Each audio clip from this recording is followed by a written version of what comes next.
Hello everyone, today we introduce medieval Lombardy to the limits of rarefaction, because as you know I've made several videos at this point about northern Italy in general, and I plan on continuing, especially for the regional series, with the various communes, including the Lombard ones.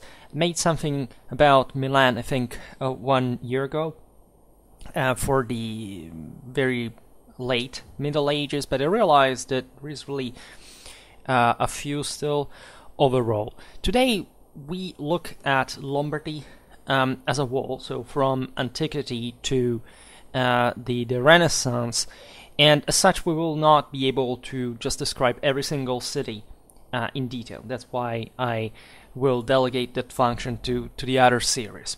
Right. The problem is that it's quite difficult for a region that was in fact one of the most urbanized and also, if not the most developed, definitely among the most developed in Europe, with enormous, advancement regarding, arms and armor production, banking, and actually having essentially the primacy in military affairs, given that I'm not aware of larger armies, if not for France, right, compared to the ones, especially of the Visconti, and at some point I made a video about Verona della Scala as well.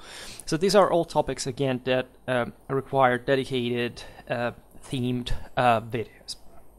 So it's an interesting challenge, exactly because in order to, even around, you don't find much like a single history of the region. Right, from one side now we will see there are phases. There are essentially the Longobards, the communal phase, the struggle against the Swabians. Then you have the rise of the Signories, the Visconti, and the Sforza. So you can scan that chronology. But I'm always looking forward to kind of make basic, general, compact videos that can give you at least an initial introduction to the history a bit of the entire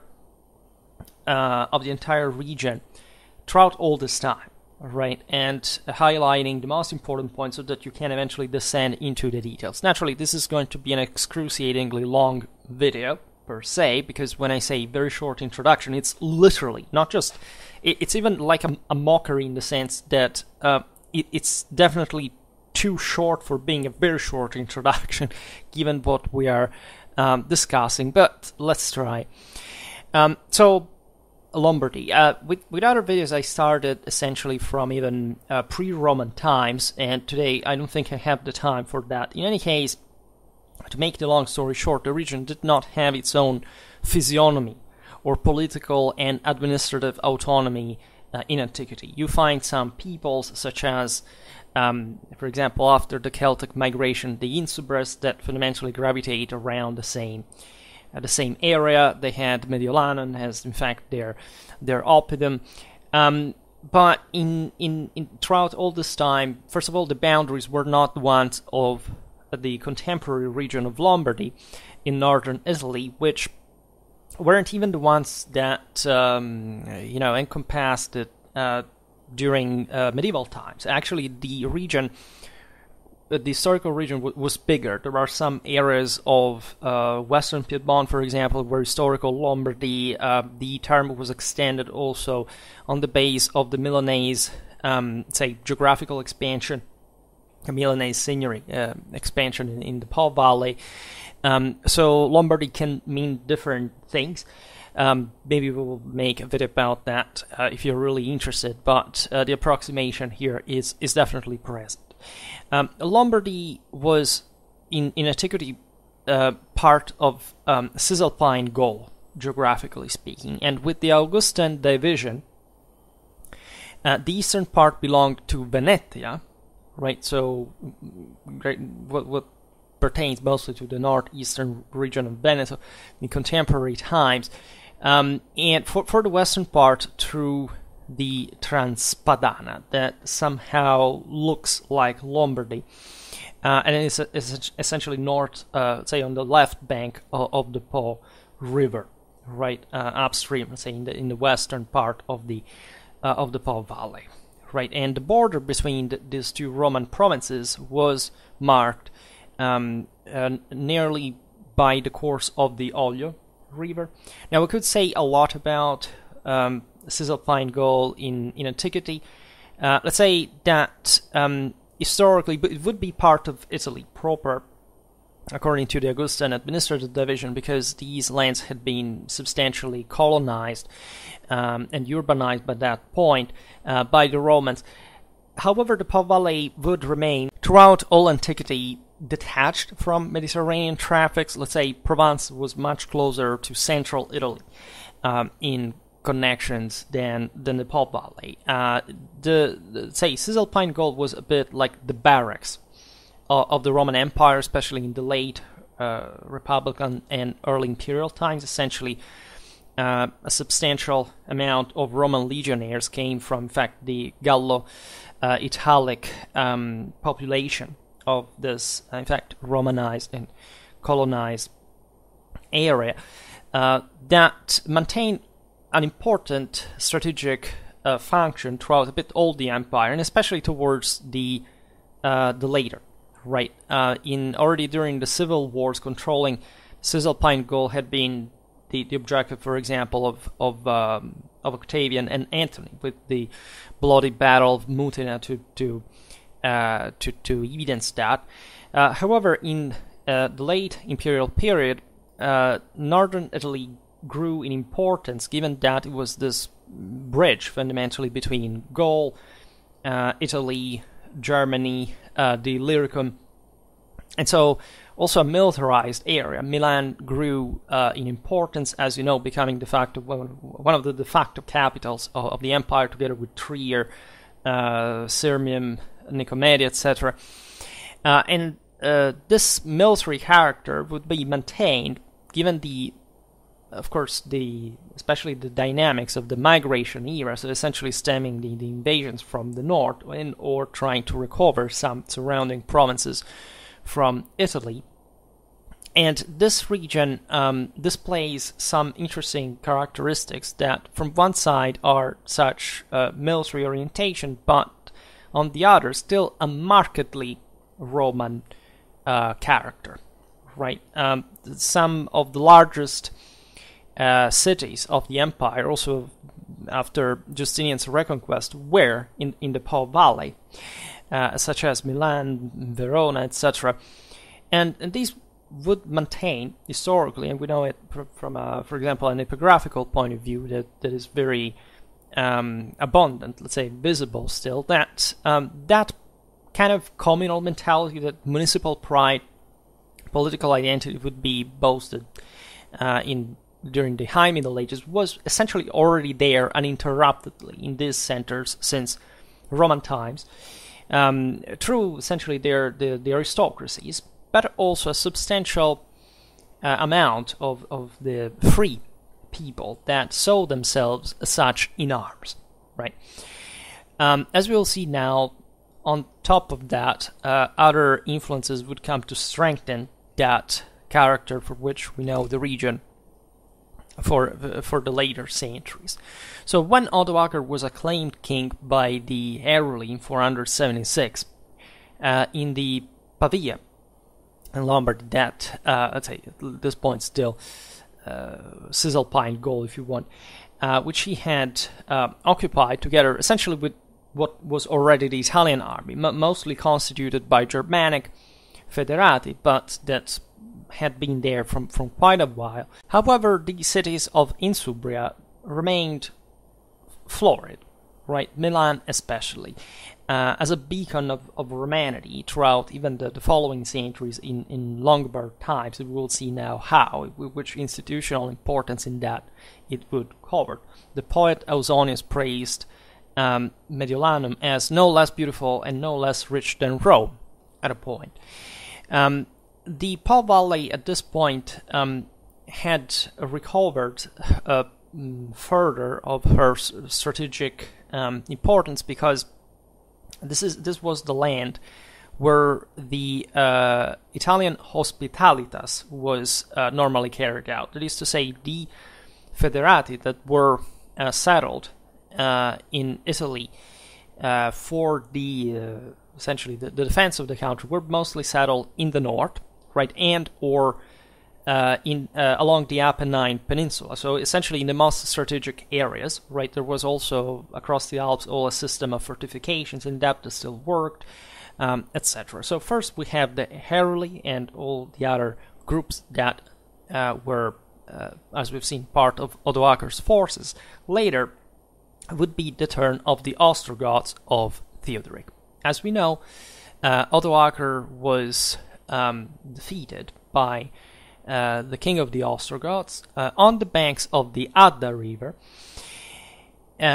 fleeing eventually to Ravenna, where he was besieged and killed by Theodoric, who thus took control of the entire Apennine Peninsula and beyond. Right, consider that the Goths from Italy controlled up to the Danube in the north across the Alps. They had the upper hand. Also, essentially the Illyricum, the Danubian frontier. They ransomed Sicily from the Vandals. They eventually expanded in Provence. Right, so this was, as we've seen, a florid period in Italian history, actually even better than the one of the last emperors, Western Roman emperors of Ravenna, specifically, because it was reinforced by essentially a further ethnic, a unitary ethnic component that basically took care of the army. It was one of the largest of the migration era, while the Romans kept ruling, administrating the civilian aspect, right, and substantially making late antiquity flowing smoothly without too much problems. The real deal, the real problem, the real break was notoriously the Gothic War. That was actually just essentially an Italian defense from Constantinopolitan invasion, right? And that was disastrous for Lombardy as well as for the rest of the country. Milan had been welcoming the refugees from the surrounding countrysides during the devastations, so that Uriah, Gothic leader, having opened a breach after the heroic resistance of the garrison, was able to take revenge, killing, according to Procopius, 300,000 inhabitants, which sounds a bit too much, telling the truth. 30,000 would have already been really a lot. In any case, the city had been, as we've seen, an important center of Roman resistance, and as such, the Goths, especially for controlling the Po Valley, required quite drastic action there. There was a general, of course, depression during these times. There was a saying being repeated that is non est iam causa vivendi. There was basically nothing left to live for, right? However, already the net of cities of the Po Valley at this point was experimenting a degree of connection, even of solidarity, as for example, exemplified by a magnanimous appeal from Maximus, the Bishop of Turin, that was necessary to call the survivors back to faith, properly in God, in the universal rule, so in the continuity of life and work, right? So naturally the Gothic presence had remained. There had been a lot of back and forth, especially after the resurgence under Totila, and many Gothic and other Germanic garrisons, including some that had been used by the Byzantines too during the war, remained in northern Italy. Right, actually, the area of Lombardy probably a bit less, but in the east, for example, it was somehow more frequent. The government of Narses tried to fix the situation, but things had really gone pretty badly, generally speaking. The Byzantines put very high taxes.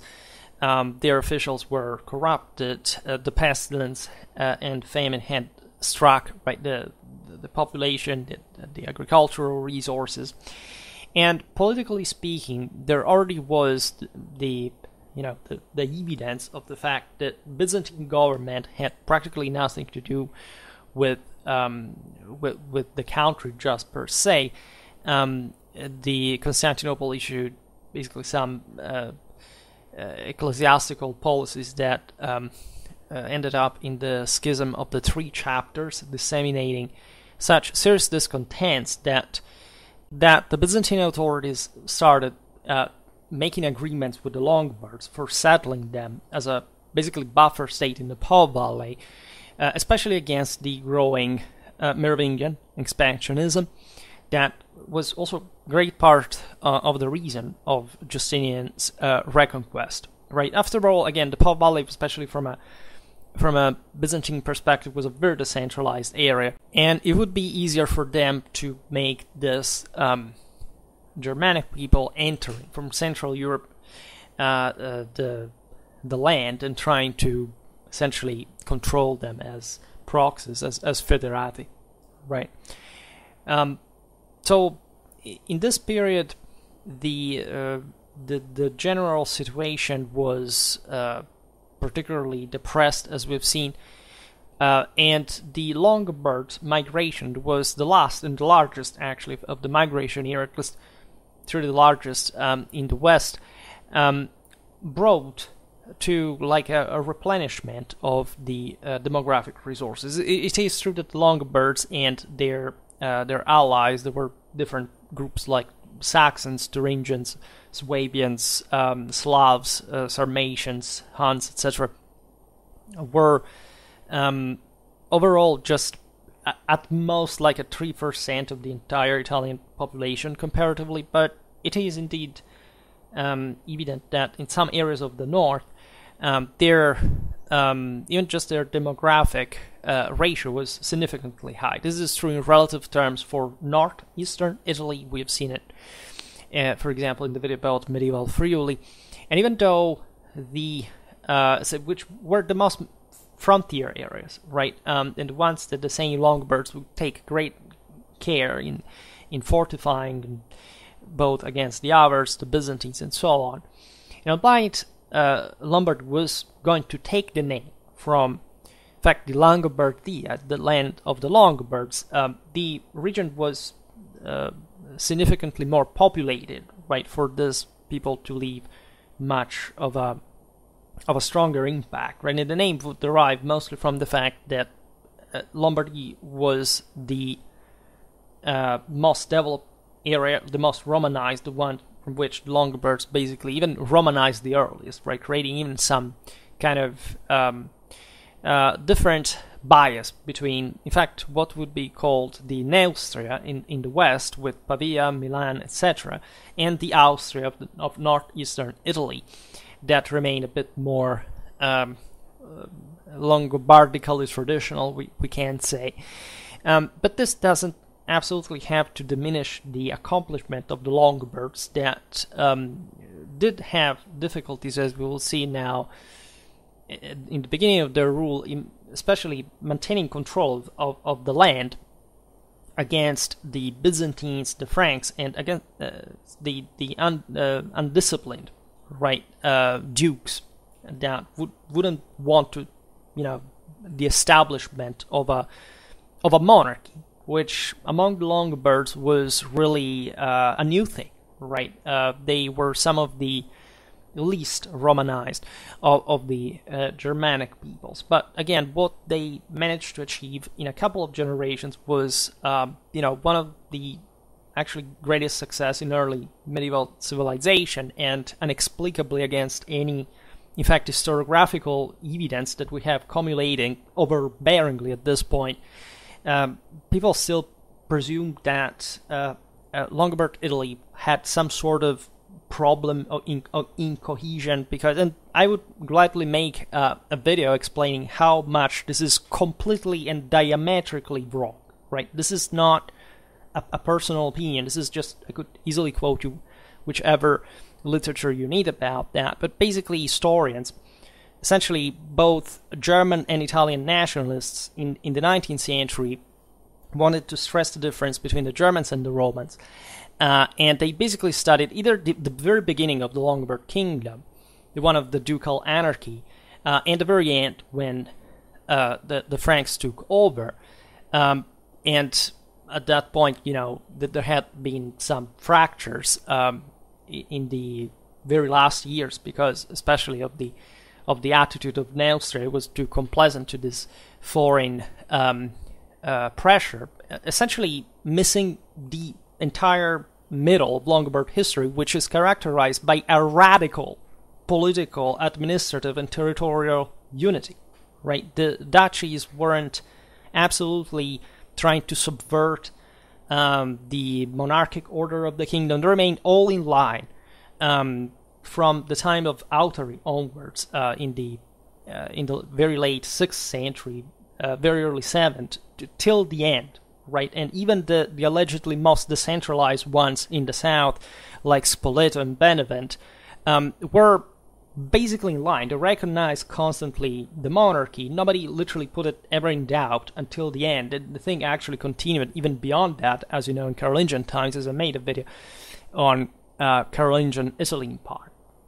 And this was possible thanks to a dramatic civil war that the Longobards made, by the way, in Latin, with the most important Germanic legal production historically, in the history of law, in Germanistics, right, the Edictum Rotary, together with, of course, the contribution of the Roman population, the evident contribution of the Roman population from the same Roman capitals of Pavia and Milan, let's say, at least in a cultural, eminently cultural sense. So this is, today, of course, this is a good topic to discuss. In other videos I discussed the Longobards, but I'm planning to start actually a playlist on, let's say, a new series. There's already a playlist on them to explain in depth these things, because at least, if you study this stuff in universities, common knowledge, and it's one of those things people literally believe the opposite of, and you do not understand how it's possible, except for the fact that, of course, they have never opened a book, in their entire life. But what is interesting about this phase is also the initial situation, because Lombardy became the center of essentially of a resistance against a foreign invasion that manifested with the actual alliance of the Franks and the Byzantines combined. At a point, a couple of times they invaded the Po Valley, and the Longobards entrenched themselves in the Roman cities behind the fortified enclosures, and the essentially carrying out a significant scorched earth strategy that made those expeditions aborting. In the meanwhile, when they regained the initiative, they began striking one by one all the unfaithful dukes that basically had settled there as Byzantine federati and were keeping to live like that. The Longobards were used literally en masse in the Byzantine army during this period. Also, the Strategicon discussing the so-called blonde-haired people's warfare is mostly referring to the Longobards, like on just if you look at the numbers of Longobards, and it was exactly at the peak at that time, right? People say, this is actually the Franks. Well, it's a bit all, yes, the Germanic peoples fought at that point, especially in the continent, pretty much in the same way, but the Germanic people, the Byzantines, were exposed the most at this point were definitely the Longobards, who used even as commanders in the Balkans. There is really a lot of stuff, tombs in Ravenna, for example, in the Exarchate. And this struggle was consumed. Let's say some centers were the Lombard invasion had this characteristic that, not having really a king or a unitary profile originally, right, they mostly followed Alboin, and who didn't have literal control over the various dukes and their fare, right? So the Longobards had, at that point, given that there was no mobile army in Italy to check their advance, simply, if they had been united, could have basically taken the entire country immediately. Instead, they fragmented. Some of them crossed the Alps, went to Burgundy, were crushed in the process, by the way. So the, political map of Italy during Longobards times is mostly the one all kind of intricated, right, by this kind of very irregular frontier, right. In any case, the Po Valley was definitely the place where the Longobards had settled more largely, and that they controlled pretty much in their entirety. Just the coasts of Padua, Monselice, and also Mantua were for a time in Byzantine hands. Also some, say, essentially the areas of Romagna would, in fact, because of the origin of the name, so the land of the Romans would remain in Byzantine hands. And throughout their history as an independent people, the Longobards would basically gain the initiative by the beginning of the 7th century and gradually push the Byzantines away from almost their position, right? Finally, the Franks arrived, but it was a matter literally of few years or decades at longest. So the profile of Lombardy here starts being outlined, right? Because there had been already a provincial dimension, as we've seen. There was the Transpadana, then the late Roman provinces included the one of Liguria. That was very important because it overlapped with the diocese that basically was in Genoa as both, in fact, as an ecclesiastical and lay center, and the mere fact the Longobards settled essentially in the northern part of this, so more or less in the modern territory of Lombardy, made the land known as Langobardia, the land of the Longobards. So this westernmost part was also the largest in the Po Valley, was known as Neustria again. It ran up to the river Adda and was substantially occupied, also demographically speaking. This was, however, the area in which also the most developed Roman centers really were, especially Milan, right? The Longobards chose Pavia, however, as their capital. Pavia is very close to Milan. In the south, it would be a bit more the barbarian, the military kind of Germanic center, as opposed to Milan, that instead was also chosen as a residence. And the Lombard rulers, especially the ones who would gradually, push for their policy of Catholicization, etc., would live in like Romans, right, attending the circus races, just like the Roman emperors, and similar things. So, needless to say, these areas remained deeply Roman in prestige, in political culture, right? Even just in the concentration of intelligentsia and whatever, eventually helped the same Longobards to develop that impressive administrative system that we were talking about. The first name of Lombardy, let's say as Langobardia, appears from a diploma from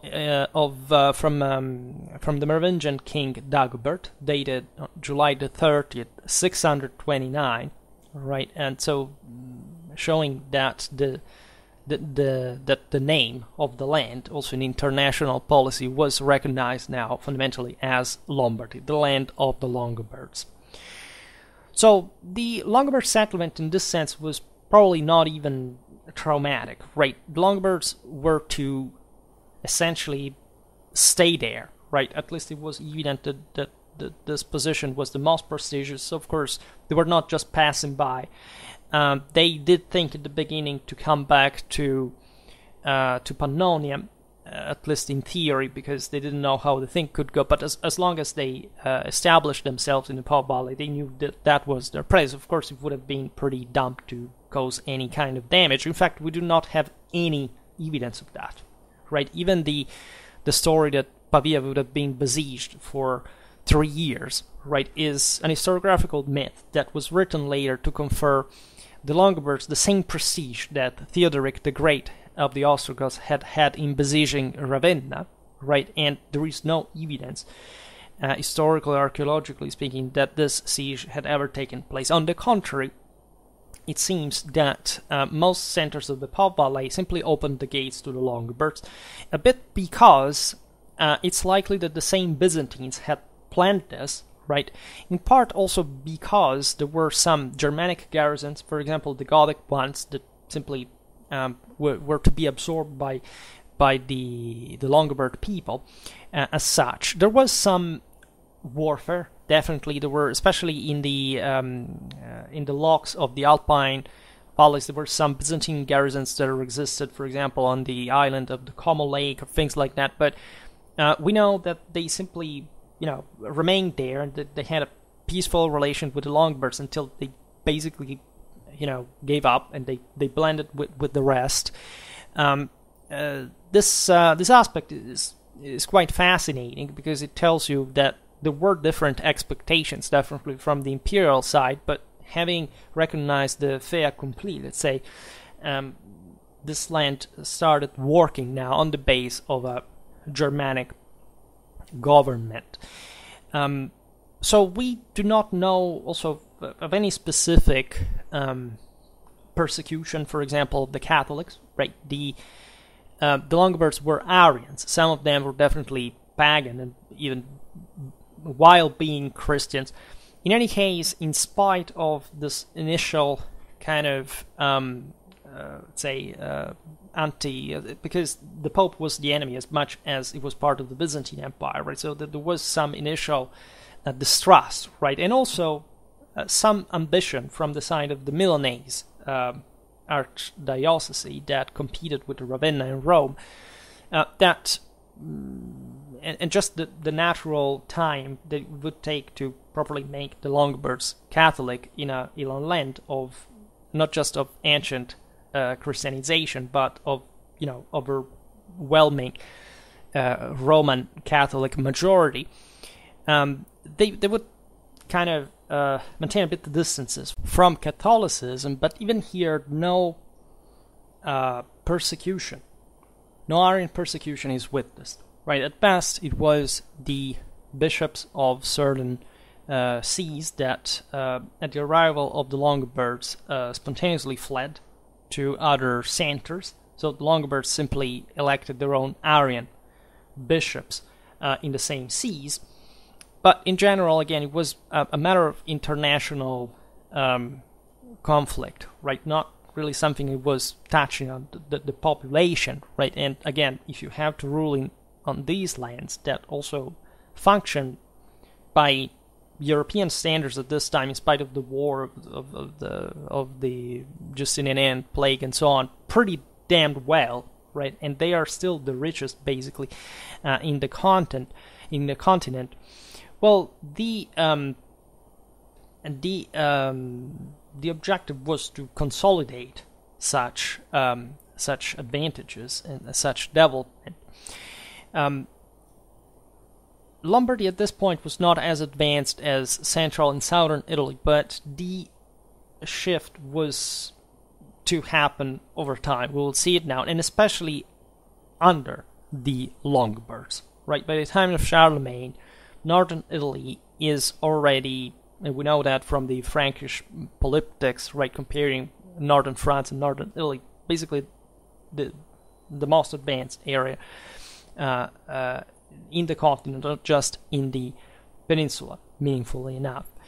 Now, the condition of the Romans was by law, and we know this through the Edictum Rotary, in theory, just, again, the one of subjects, right? So a people that identified on the base of their legal, their law, practically, as it was normal for the Longobards as well, and that in theory wouldn't have had the same rights of the conquerors.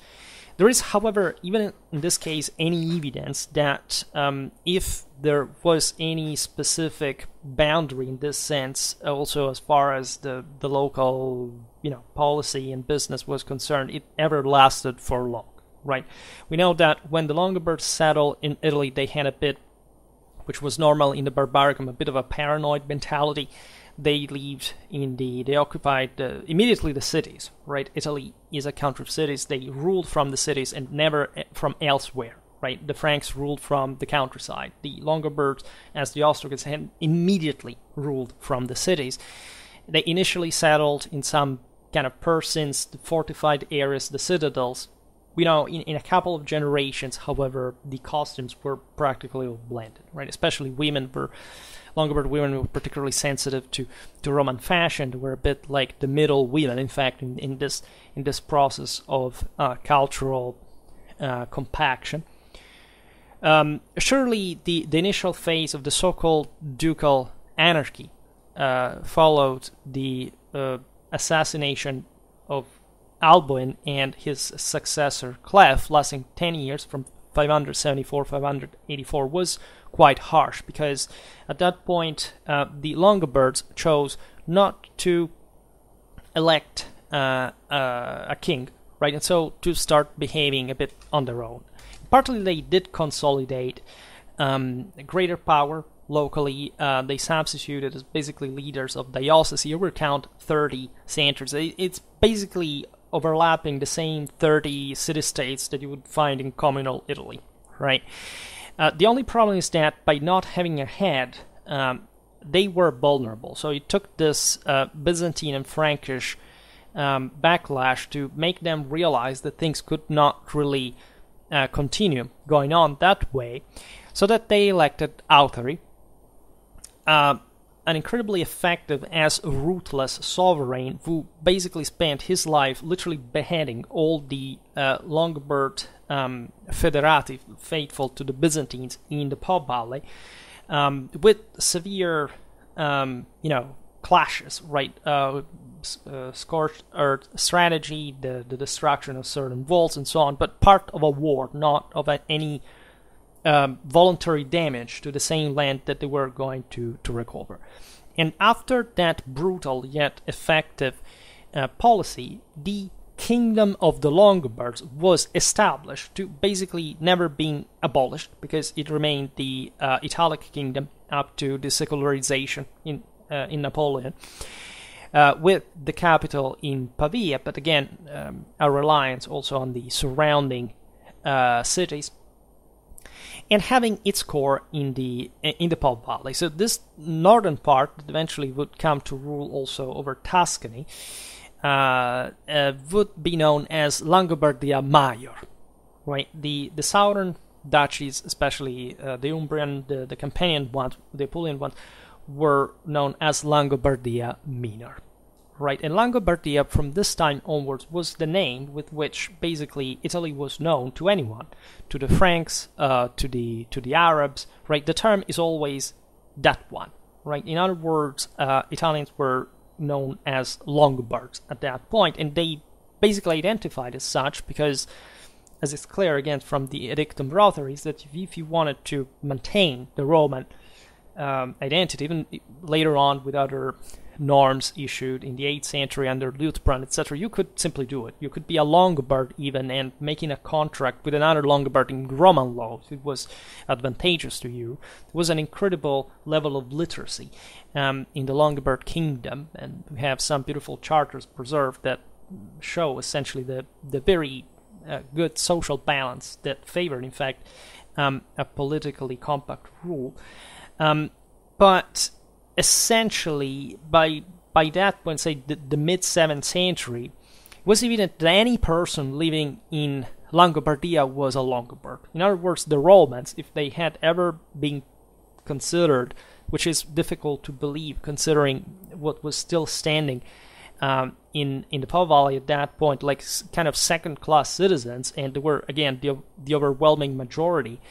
Now they were all Longobards, right? They had simply, the Longobard rulers had simply, they could have not even opposed themselves to that by the sheer demographic dynamics, but it was the most useful way just even to rule in this country. That, thanks to the fact that, paradoxically, from a tragedy like an advantage can come, the Gothic War had destroyed the Roman latifundia. There were not very powerful noblemen who could challenge royal authority, right? In France, in Gaul, you have these prochaires that are extremely powerful, right? Because there the latifundia had not been quite damaged, right? In Italy, this system had collapsed with the Gothic Wars, and so the Longobard kings had the opportunity of creating a system in which the only aristocracy forming, right, that was definitely powerful, but incomparably with these Western neighbors, would at best compete for public office in the city government and not threaten monarchic rule. In fact, there were some, Gallic noblemen that were richer than Longobard kings in terms of land owned and revenues and so on. This is also the reason why, on the longer run, well, the Visigoths were taken over by the Arabs, but the Carolingians developed a hell of a heavy cavalry and professional army, unlike any other people at this point, because, largely speaking, they had maintained great part of the estates that existed in Roman times, also the ones that had been used to supply the legions on the Rhine Valley, all these kind of things. And the Longobards, while having a bit of an equestrian, definitely warlike mentality from the time of the settlement, and the Franks actually considering peoples like the Goths and the Longobards better, traditionally, at horsemanship than them, which was actually correct, because the Western Germans weren't initially much of, particularly developed horsemen, let's say, compared to these others at least.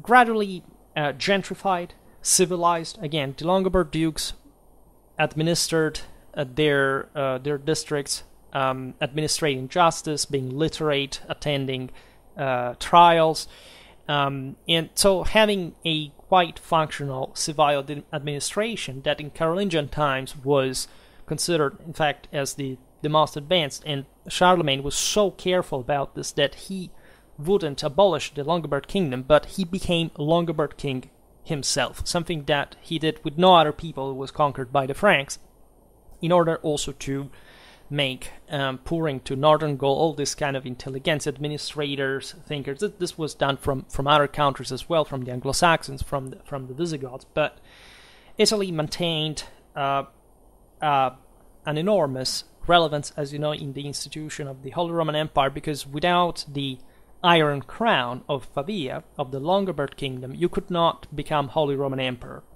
right, in Rome.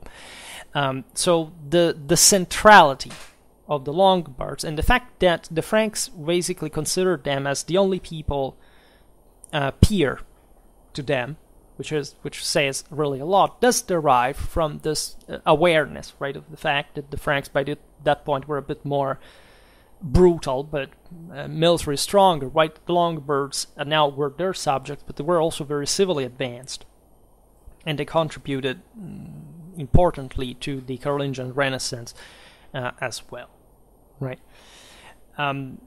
So speaking of Lombardy, the new people, the Germans had settled in good number, naturally in the valleys north of the lakes. They strategically cooperated with the Austrian Longobards and compacted thus a power that by the end of the 7th century was the greatest in Western Europe, as basically the Franks had by that time fragmented in 4 different kingdoms.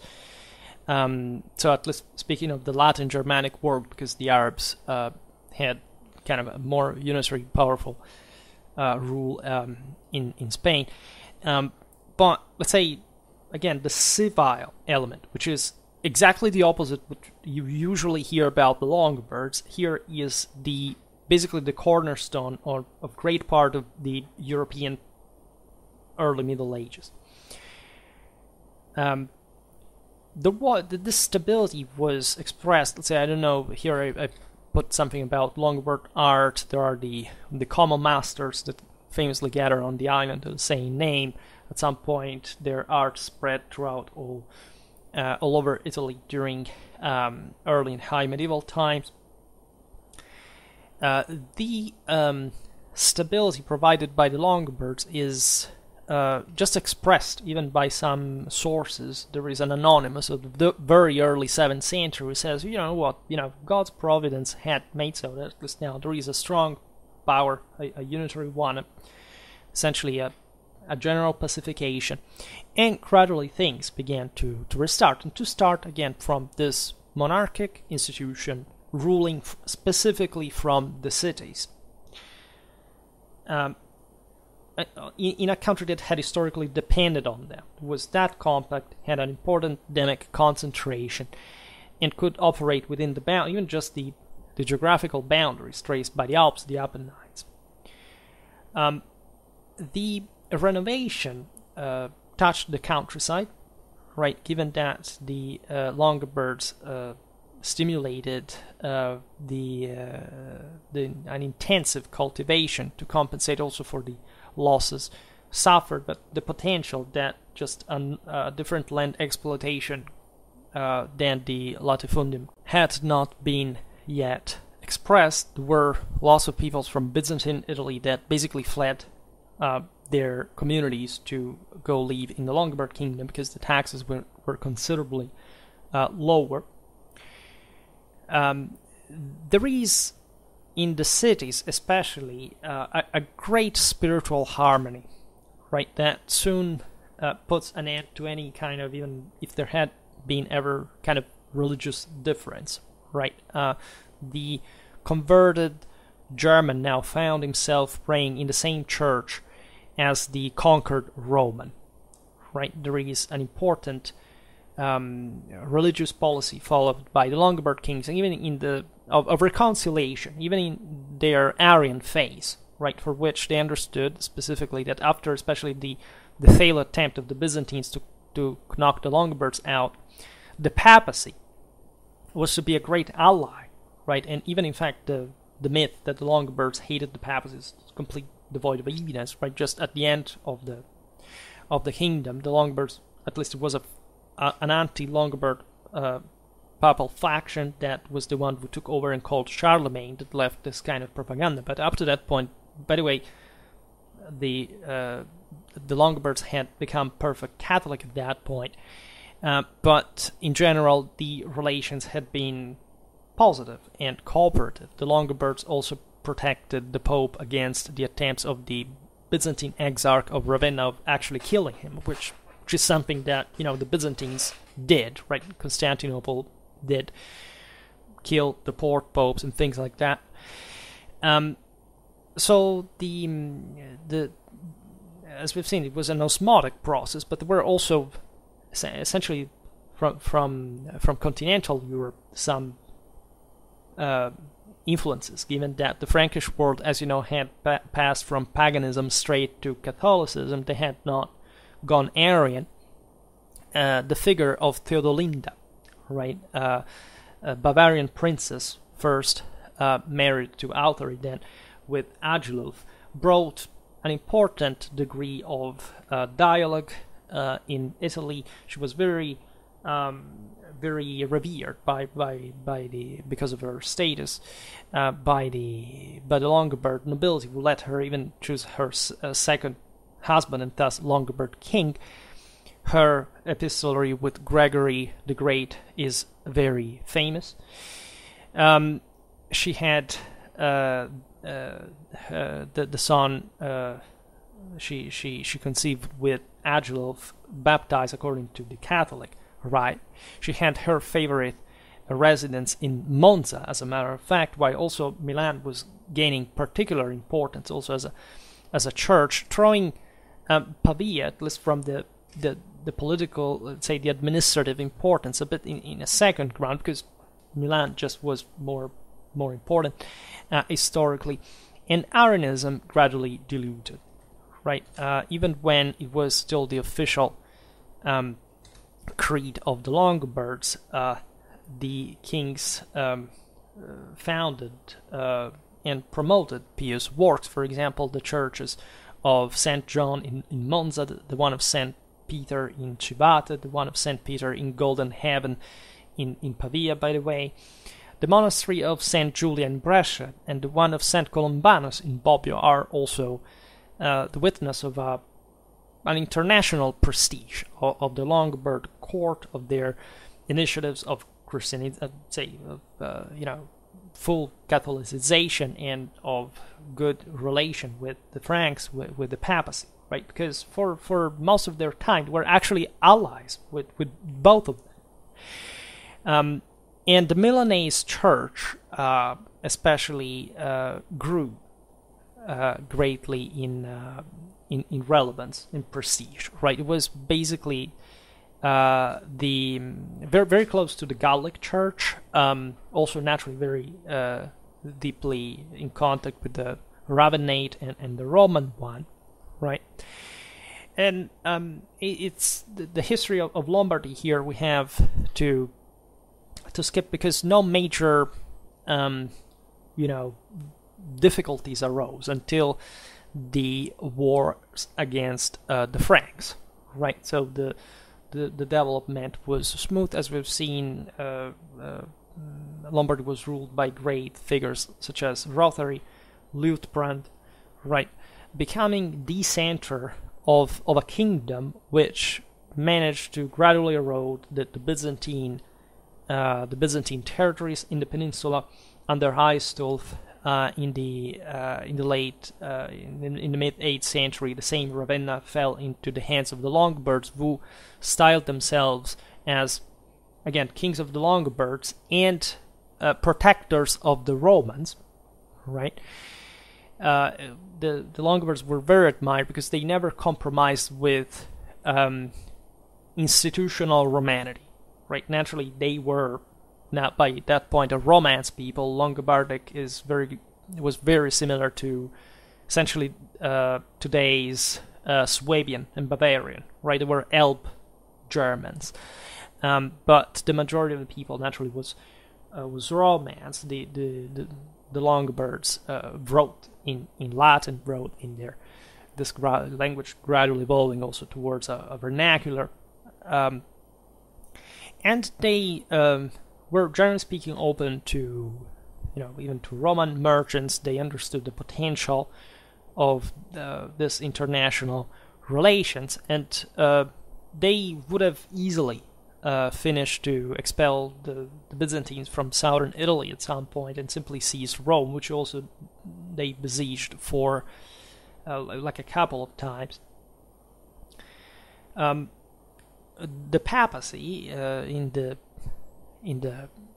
mid 8th century, feeling itself threatened, at least as an independent de facto political authority, as the one it had become at that point, called the Franks, as you know, and there were different incursions, right? It took a while to really convince the Carolingians to intervene in the first place, because the Longobards were really allies at some point. Liutprand sent forces in Provence when Charles Martel asked him, in the face of the Arab invasion of southern Gaul. They adopted each other's children at court, as was normal internationally at that time. This kind of things. So what actually happened to the Longobards with Charlemagne's conquest?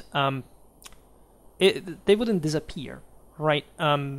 They in open field and also at the Alpine locks, the Longobard army didn't put much of a resistance. Apparently, however, the longest siege in Carolingian warfare, the 9 months long one of Pavia, speaks volumes about the degree of urbanization and still after all, political solidity that the center of the Longobard kingdom really had. So much so that, as I was saying before, Charlemagne basically simply integrated the Longobard kingdom in the Carolingian realms. The thing that the Franks really did was changing its name into one of Italy. This was done in part to make the Longobards a bit forgetting their national spirit, but also stressing what the same Longobards had done in some of their official titles as monarchs. That is to say, their own overlordship over the entire Italian peninsula. Right? I remember Agilulf, Gratia Dei, Rex Totius Italiae. Right? So Agilulf, by grace of God, king of all of Italy. And this was very important, especially for the both of them, to contend, especially the south, from the Byzantines. Right. Consider that there were some Longobards, as you know, surviving as de facto independent reality in the Duchy and later Principality of Benevent. That's another story. Today we talk just about Lombardy. But it's important to stress, naturally, the centrality of the land for the kingdom, of course. So, as we were saying before, the fundamentals of Longobardi institutions, Pavia as a capital, the Iron Crown, right, the Italic kingdom, these remained entirely throughout all the Middle Ages, right, in the Carolingian Empire, in the Holy Roman Empire. Charlemagne also respected, generally speaking, the traditional Longobard establishment, right? He was particularly upset about the possibility of revolts, which did occur at some point, especially in the northeast, having him rush from Saxony. And there is a debate. I will make a video on that battle. Some say even being, if not defeated, definitely being obliged by the local dukes to basically respond their requests.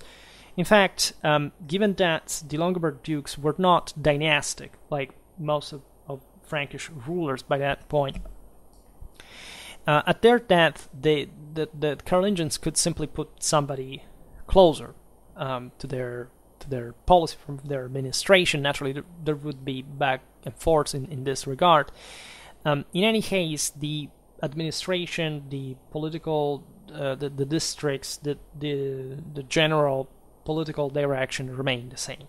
Right, the Franks basically injected a bit more of feudalism into the system in a land that was different from their own. Naturally, the kingdom was shattered by these wars and these changes, and especially this kind of vassalic beneficiary character of the Carolingian kingdom made such change now, as we will see better, to create eventually a greater political fragmentation at the time of the fall of the Carolingians at the same time. So there was surely a replacement, as we've seen, of Frankish counts with to the Longobards dukes.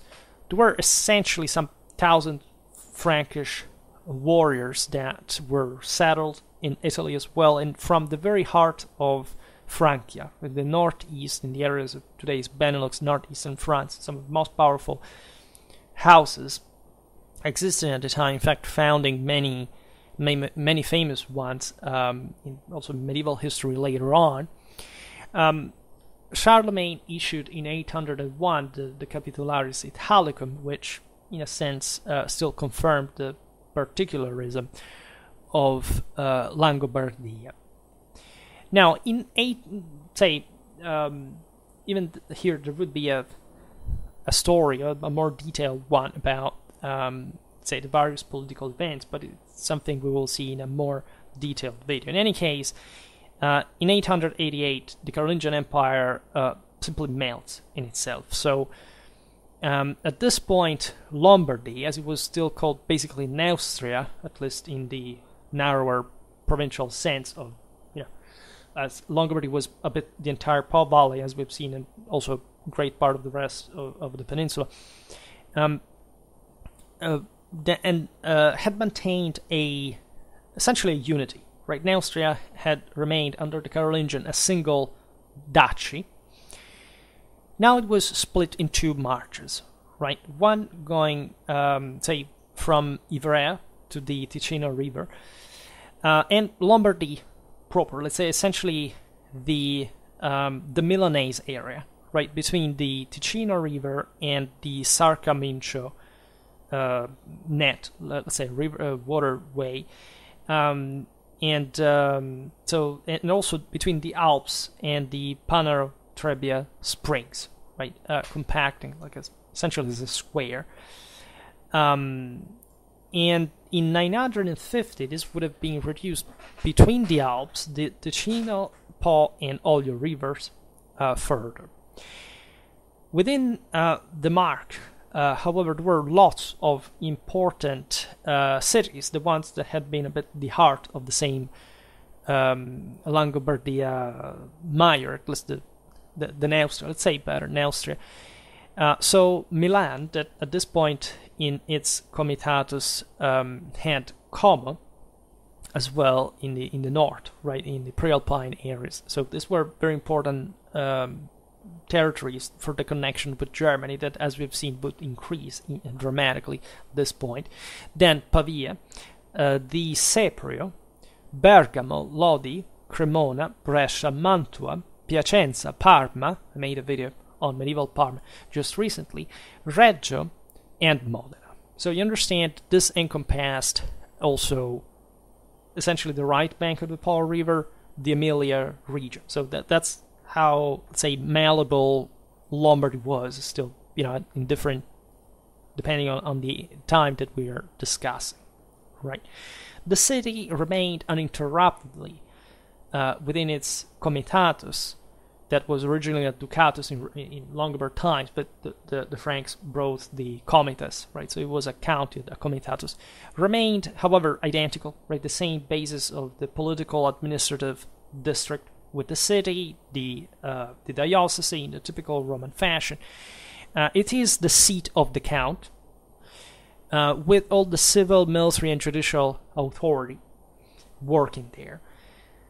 The bishops, however, are already very powerful, and as we will see, especially after the fall of the Carolingian Empire, they will essentially take over these functions, including the military ones, so that, as we've seen countless times at the time of the Ottonians, that's how basically the Holy Roman Emperors would rule the region in the first place.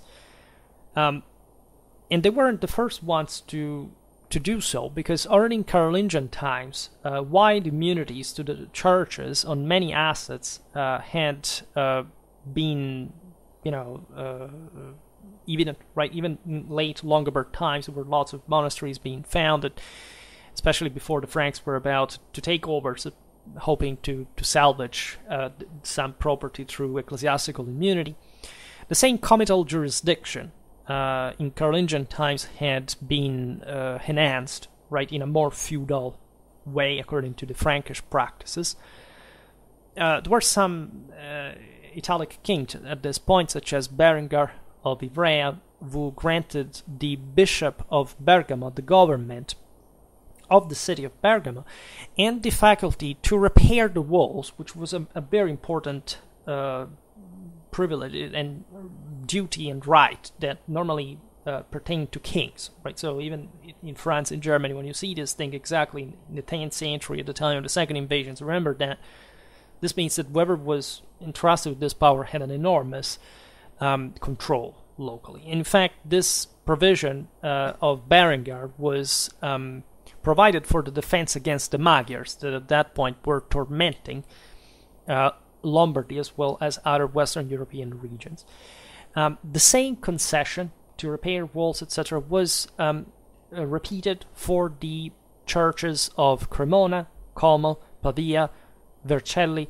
So this gives color to the time, because the bishops locally really control the city defense, coordinate the military efforts, administrate the cities, etc.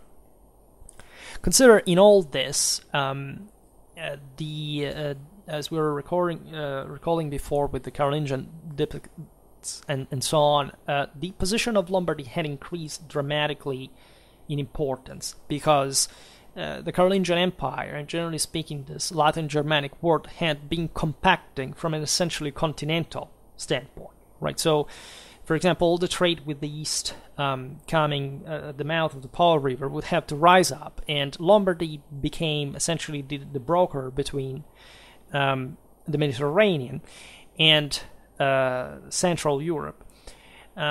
These cities were very productive historically, the Po Valley was very fertile, as we've seen, very advanced means of land exploitation at this point. They were a very dynamic center. They had an early monetization. Thus, they began to accumulate lots of wealth as individual centers, in spite of the Saxon invasions, of all these tormented times, of the fact that until the Ottonians, and even generally speaking intermittently even later, there was not really a king locally. Right here we mentioned Berengar, etc., but these controlled at best, I don't know, a third of the Po Valley. They were kings because they were chosen by the local noblemen as the ones who wouldn't bother them too much. Right. In any case, Lombardy was often fought over by all these competitors that necessitated, first of all, to be crowned in either Monza or Milan or Pavia as kings of Italy if they wanted, again, to be Holy Roman Emperors. Without that crown, you couldn't do it. You couldn't go to Rome, and you couldn't be recognized universal ruler, meaningfully enough. And Lombardy was also at the center, naturally, of the, say, some dispute, at least in late Carolingian times, famously enough. The forces of Charles the Bald and Arnulf of Carinthia met quite threateningly in northern Italy to decide who would have to maintain control of the area, and fortunately, at least for them, they didn't engage in a fight, because that would have been even a bloodier engagement, maybe the Battle of Fontenoy. The centrality of Lombardy, right, again, between, you have Italy, Gaul, Germany, again, areas that were monarchic power is consolidating, where, as we've seen, there are also some specific strategic functions to maintain, some pre-existing rights, and kind of, broader connection between this post-Carolingian, within this post-Carolingian European culture that is now homogeneous, right? People write with the same script. There is definitely an international cooperation, contact, and so on. Lombardy is really in between, right? It is in the center of this, and it controls the Alpine passes, so it has a huge significance in Western Europe. In all this, Milan was greatly increasing. As we've seen historically, the Church of St. Ambrose had been very important since Roman times, and the major fiefdoms in Lombardy during the 10th, the 9th, and 10th century belong, in fact, to the Ambrosian Church. The Archbishop of Milan had the entire town of Campione in the north, in the Alps, as a fief, for example. The Milanese bishop is the most important political person in Lombardy. Right? You couldn't quite even be a king of Italy without having a substantial support from the Archbishop of Milan.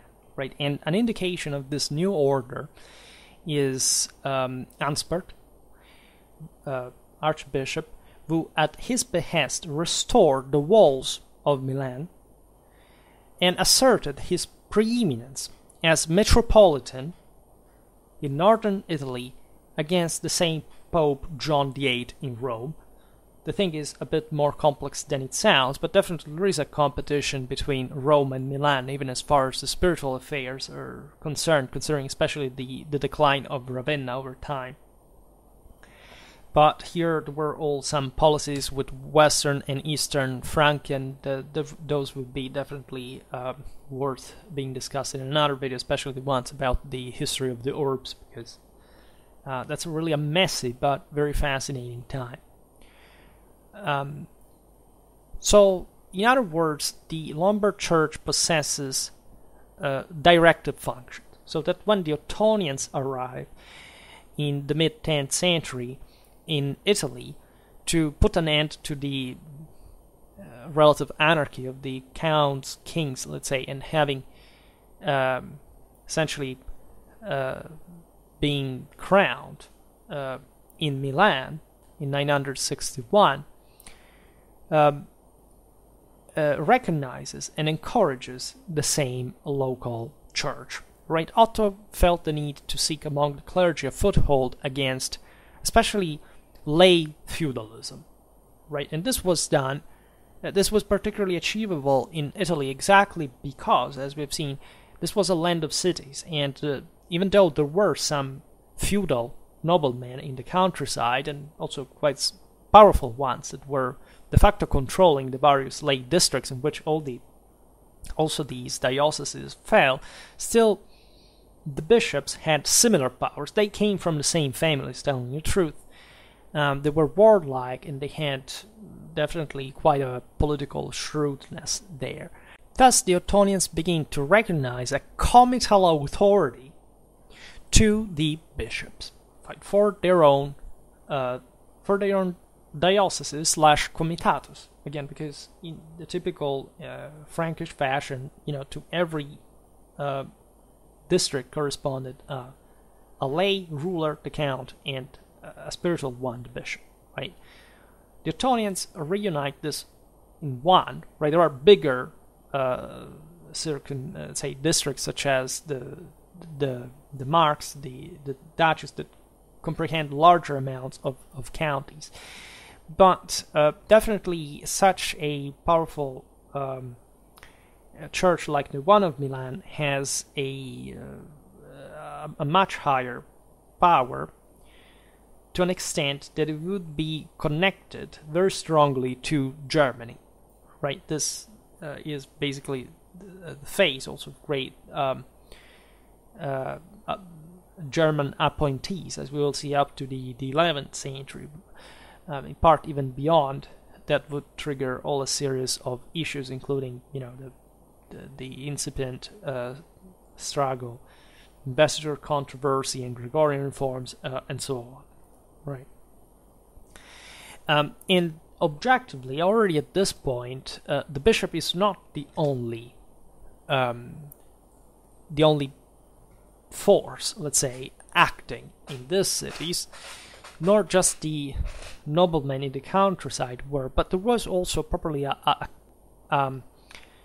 if you could say, a proto-communal force, right, represented by the citizenry that had remained a citizenry in arms. This is something that stems, we've seen it documented very well, that generally speaking, the Italian countrysides remain populated by freemen, right, differently from, say, most of Europe, where people basically, even in countries where in theory there would have been a greater egalitarian reality, fall in this period under somebody else's possession, we could say, right? So the Lombard cities at this point already have a very interesting militaristic mentality, which could even, as we'll see now, having themselves felt against the imperial representatives, against the episcopal forces, and so on. And what is also fascinating is that the city culture is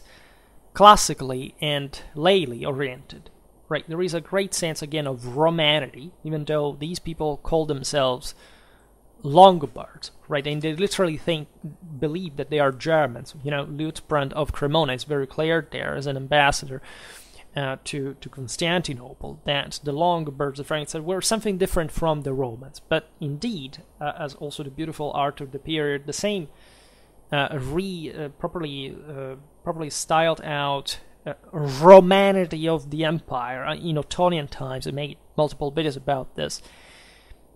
From the same land, right, of that had been Rome's cradle, emerges powerfully in a kind of humanistic sense, in artistically, as we've seen, the most literate place, the most, again, the one where there is properly lay people were educated, were educated also in things like law, like theology, like administration. It's so something that really in Lombardy already, with these specialized craftsmen that are great architects and engineers and so on, there is a great flourishing, economically speaking.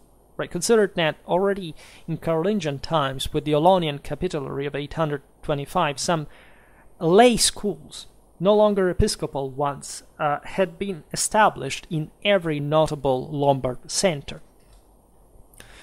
So a new conflict preluding the communal era starts here, right? We could identify it between the, say, lay and episcopal power.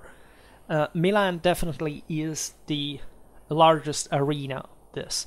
Pavia is an exception, right? It remains a sort of, say, barbaric political and military center that has, again, this mostly bears the legacy of the military side of the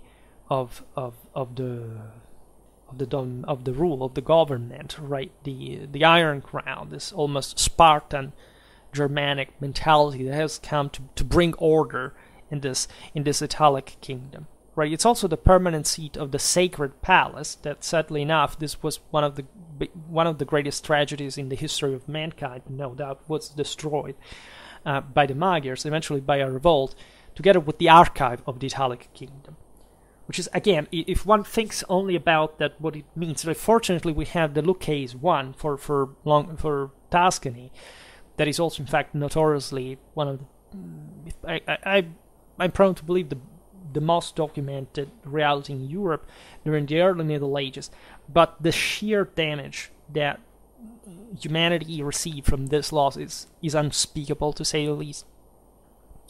In any case, it's the palace. This is a bit the concept also when the Franks, the Germans, came from the north and entered this world that had cities with massive walls, with palaces built in stone, right? It's something so serially homogeneous in these centers that again, where people had school, they were literate, they had kind of that economical dynamism. It was a completely different reality that shocked even up to very late in times.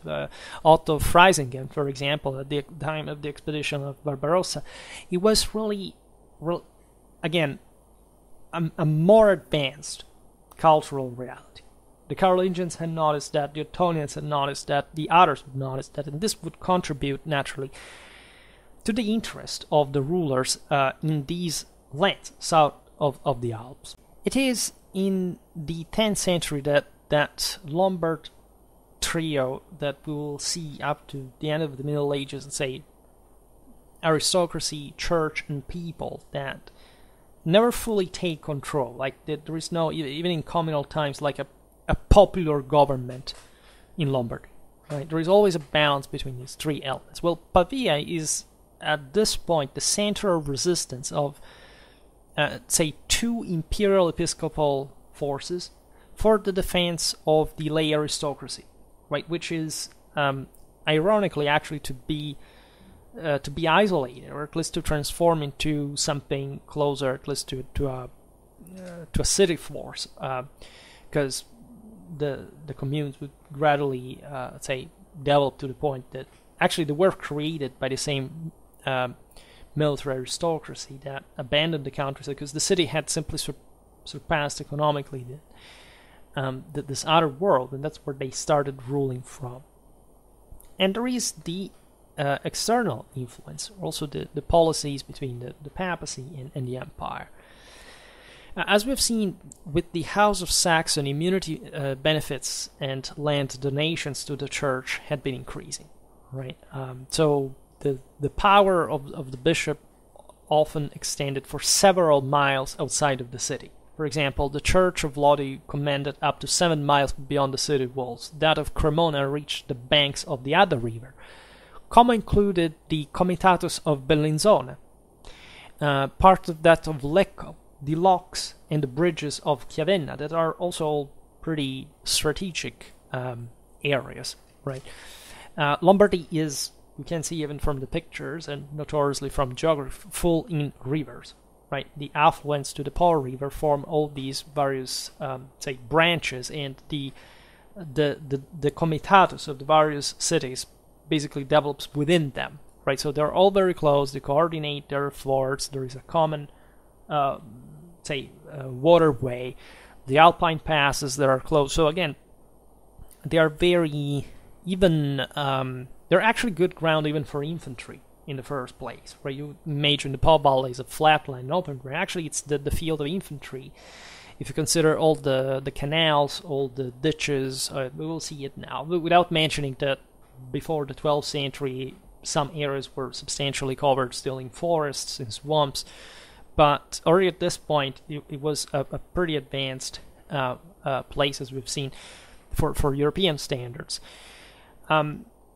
So the idea is that episcopal power was resented by some, and especially by those who had, say, saw themselves as a sort of rising power. For example, the people, right, that had to pay the church, and so they felt abused, and they observed the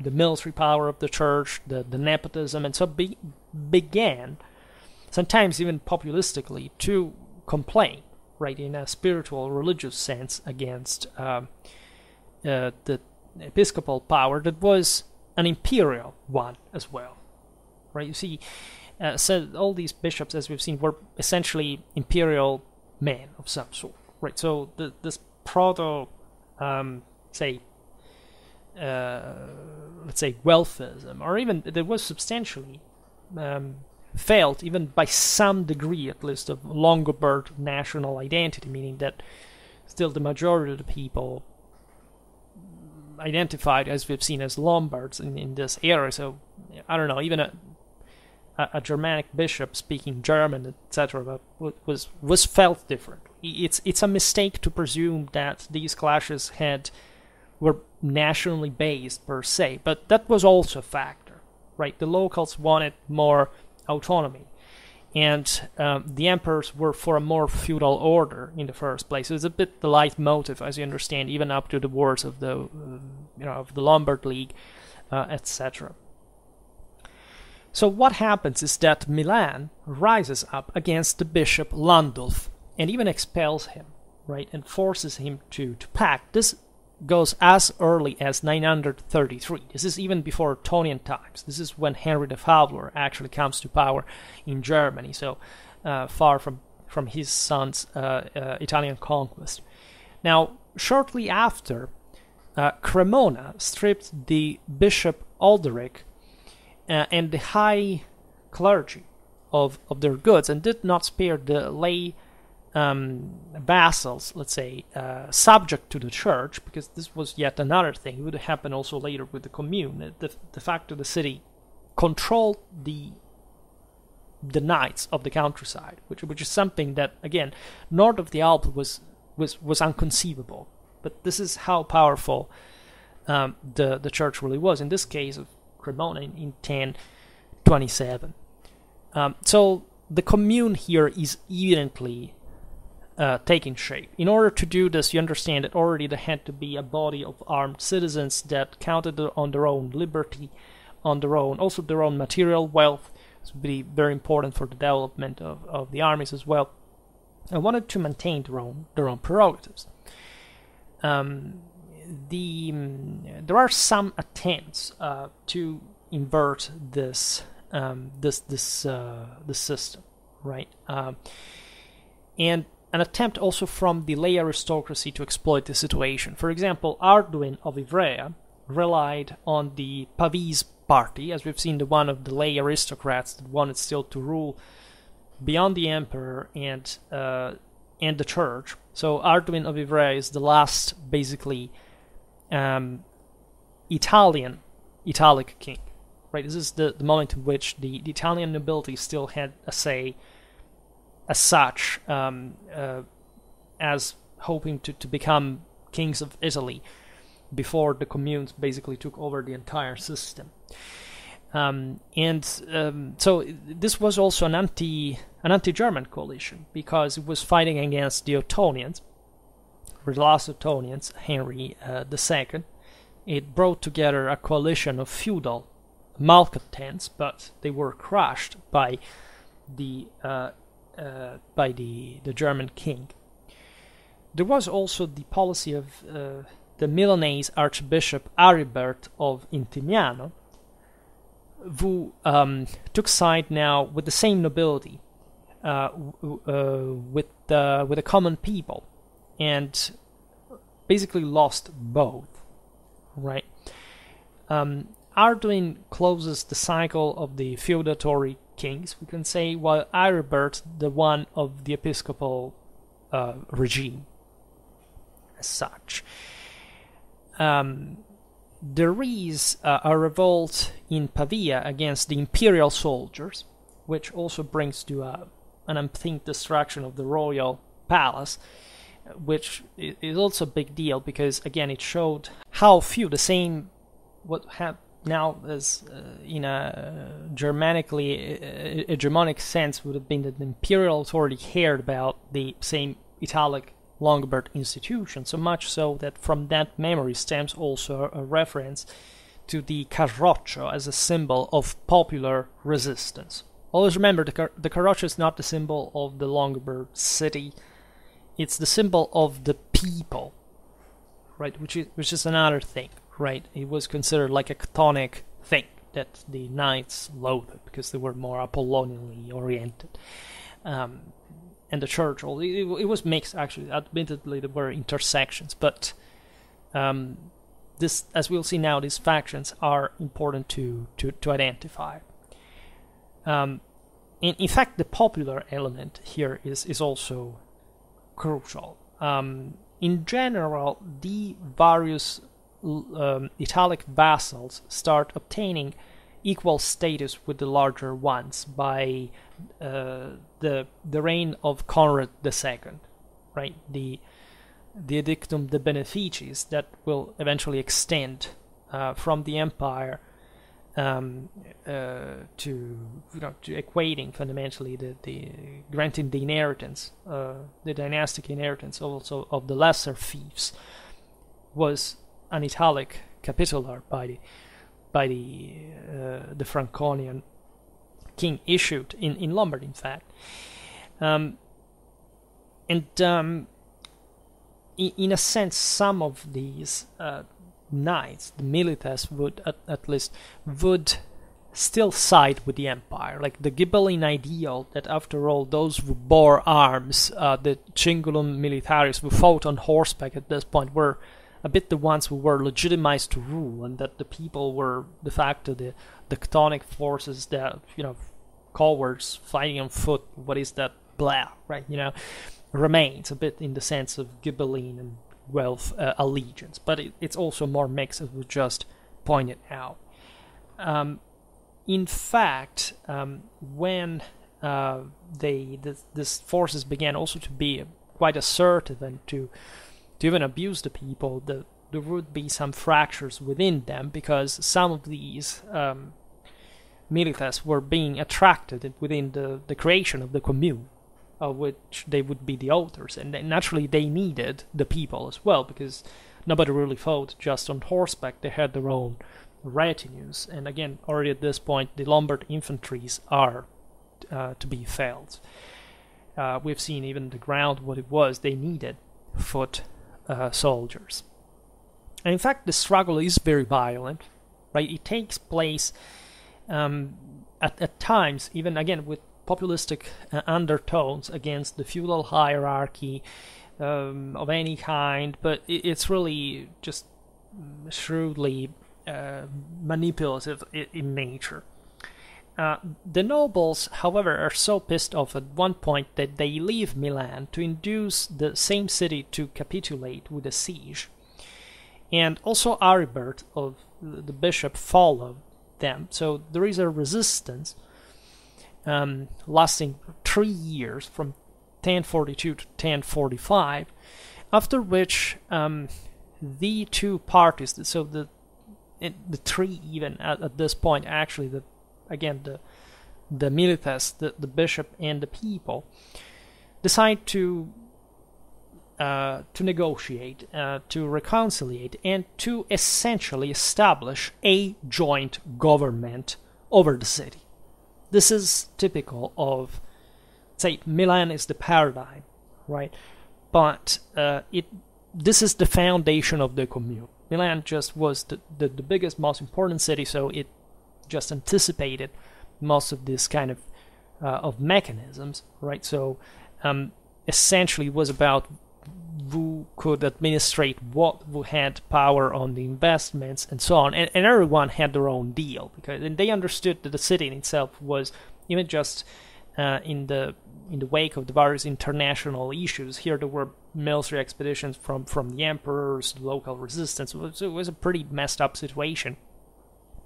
Enough for everyone to consider what they had. Like the militias had mostly the land in the countryside. The people were the ones who brokered like the trade, the supplies for the city. Crucially enough, the bishop was a bit like the symbol of the plenitude, the civil culture and spirituality, and a bit like probably the symbol of universal identity. Could oppose itself even to the emperor in a degree. So the commune is founded on these preconditions, we can say.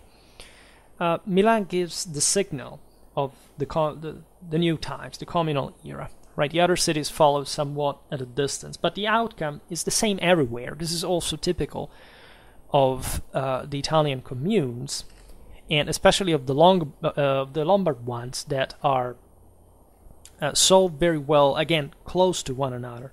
Right, there is, as we've seen, just the valley with all the various sections. They are very close at a few tens of kilometers of distance. They all interact. There is a precocious system of alliances, of interaction. They are basically the same people, right? But they have all different governments, and they learn easily what it means to join forces, right, to fight for their own liberties. It's a principle of association that replaces the hierarchical one in part, only in part, meaning that these were new forces that felt legitimately stronger than the older system and began to take it over. So the appearance of the consuls, as you know, marks. So the consuls are this collegial, just like the Roman magistrates. They are coming from the militas class, right? So it's a military regime, but this is the importance of this all, that the commune, especially the Lombard community, is founded on a military principle, right? This is a bit also the other thing that we tend to simply skip by thinking, oh, these were kind of mercantile republics, weren't they? They were merchants, they were bourgeois, they were not about warfare. This people had the most advanced armies in medieval Europe, and I'm not kidding. We'll see it now. Complete tactically with everything, right? Shock cavalry, heavy cavalry, just like the others, right? Heavy infantry, missile fire, dramatic engineering capacities. Rich, they're wealthy, they're incredibly wealthy, and they're rising fast, right? By the beginning of the 12th century, Milan is the largest city in Europe, right, and the richest one. Think about that. So literally there is nothing else like that around. Most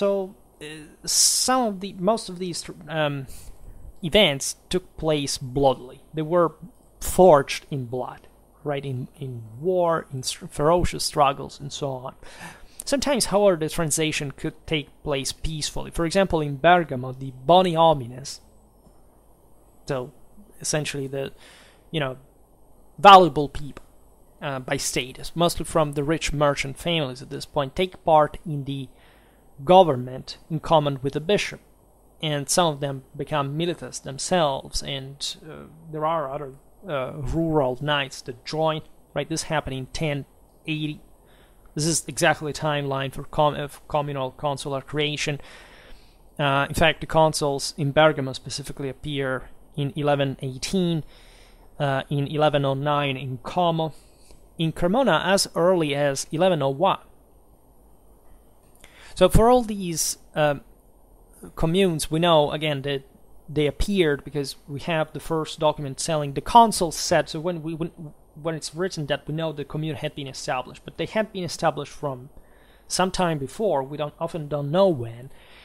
And in general, this institution was just the implementation of a system that had already been going on. We know that already in Lombard times, in the few clashes that took place, for example, for competing for the crown, the city militias were something, right? They fought also an important distance. They had an important relevance, even just morally, politically, right? Militarily speaking. This is, again, as early as the early Middle Ages. So this situation generalizes in Lombardy during the 11th century. There is a political drama associated with the religious one, in a way, because in the meanwhile, the investiture controversy is taking place.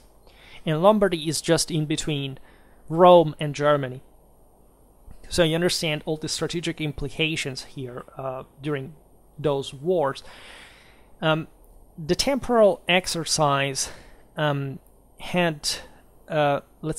being criticized for having distracted from the care of the sanctuary, in a way. The shepherds of souls were tainted by the people with simony and concubinage. In part, these things were completely normal, everywhere, as a matter of fact, right? But there was a sense that especially the imperial influence in these centers, as much as the one exercised on the papacy, was intolerable, that the church system was corrupted to the point that, you know, it was just a system to make money for the imperial government, and that all these resources were going somewhere else, while the communes wanted them legitimately for themselves. And also the capitani and the valvassori, as they were called, so these the militares fundamentally, and so this men again of higher nobiliary military status that were considered also the Iron Fist, right, in also supporting the church, the emperor, whatever, were venditores ecclesiarum, right? So sellers of the churches, in a way. So allies and accomplices of these policy, right? In the meanwhile, there were some heretical movements spreading, flourishing all over Europe, but especially among these more urbanized areas, notoriously Lombardy, Occitania, the Rhineland, right? So we will look at, especially in Lombardy, there were some. Milan was really the natural center of heresy, right? And so this was the place in which the clergy was most criticized, and things were becoming even more dangerous, right? This was a huge problem for the Catholic nature of the empire, and as you know, things would be put down. But at this point, the papacy, and I made a video about the famous Pataria, was shrewd to exploit this populistic movements to oust the imperial influence, especially from Lombardy, right? So fragmenting first, given more powerful to the communes against the emperor, not to make the Germans consolidate a strong power in the Italic kingdom and leaving Rome ever more decentralized within the Holy Roman Empire. At least, the church was not, the papal states were not considered part of the Holy Roman Empire, but at least the lay communities living on them, of course, yes. So even Rome and everything concerned with that. This was the object of the content. So it was said really that Milan was full of heretics. That there was this disease of abundance. In part, was said Milan was full of clergymen. They were rich, etc. Pavia was rich instead in luxury and things like that, and Rome in artificial things, right? So in kind of political movements and so on. So the people who pushed for these ideas and instances of reform were, for example, wool weavers, right? The textile industries of Lombardy were always very important during the Middle Ages. Smiths, armorers, we're talking about, goldsmiths, etc. So together with the merchants and the poor clergy, they began to oppose the beliefs and customs of the high clergy and aristocracy. So this movement was known as the Pataria, the one of the Patarites. It culminated in the essentially in the support of the Gregorian reforms, because nobody really thought that Rome would say that, the papacy was not to rule here. On the contrary, they wanted essentially to get rid of the imperial appointment of, Peter's successors, to purify the entire Christianity and to, say, fix society. It was really an extremistic, populistic mentality. Naturally, the papacy used this to structure a papal monarchy, which became one of the single most magnitudinally impacting, success of Western civilization. So well beyond this kind of fourth estate scum. But again, it was a battle fought also in the higher elites, because the same Lombard bishops and milites understood what was at stake, and they, including the prosperity, say the expansion of the commune, without the pressure, say the tributes, the exactions owed to the emperor. This was the biggest deal. Hildebrand of Savannah, the monk, future Pope Gregory VII, so the one after whom the Gregorian reform took the name from, for this reason helped Milan to, in weakening, paradoxically, the same powers of her own church. Right? This was the concept. If you make the Archbishop of Milan weaker, and given that the Archbishop of Milan wants also to be independent from Rome and opposes the Gregorian, the papal monarchy, and all this kind of stuff, the Roman primacy, etc., you will fight, you will support the people, and in part also the milites, to reduce the literal possessions of the Milanese church. In fact, they succeeded in taking away Como from the Archdiocese of Milan, and in fact Como was incorporated into the Patriarchate of Aquileia, interestingly enough, which is not even so immediately close, right? It's from the other side of the Po Valley, really. But this tells you how ferocious also the competition between the metropolitan sees really was, right? It was all about the moral and civil prestige and order, and who would rule in the commune. So at this point you have a further leveling, together with the archiepiscopal power of the same imperial interference, the fact that the papacy won the investiture controversy, notoriously brought to the German kingdom being engulfed for a generation and more, losing a substantial degree of also its lay say capacities of government, of centralization. So a great damage that brought the Germanic rulers away from the peninsula for a consistent amount of time. As a consequence, and we are in the 12th century, so in which Western civilization is skyrocketing, to say the least, the communes, devoid of a monarch, are literally taking off, right, as just a very significant part of the same civilization, entering specifically in a phase of action, in political and military action. And specifically, and I made a video about the Milanese one about the 12th century, was one of my very first videos, but we'll come back on that a bit more in detail. It consisted essentially in the extension of communal power,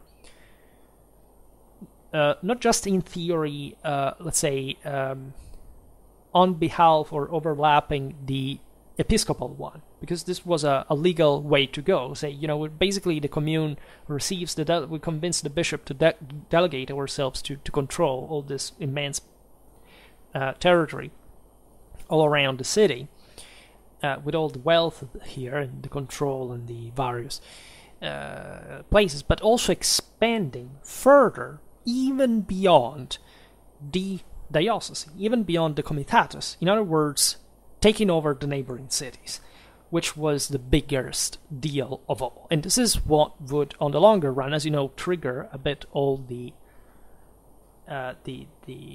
wars of the Lombard League. as we've seen, Milan was just the best equipped in all this, right? She could really expand as a major power and overthrowing the minor ones, sometimes with an impetus of destruction. And the most useful target in the southeast of the city was Lodi. Like, Lodi was another city that basically disappeared under the violence of the Milanese.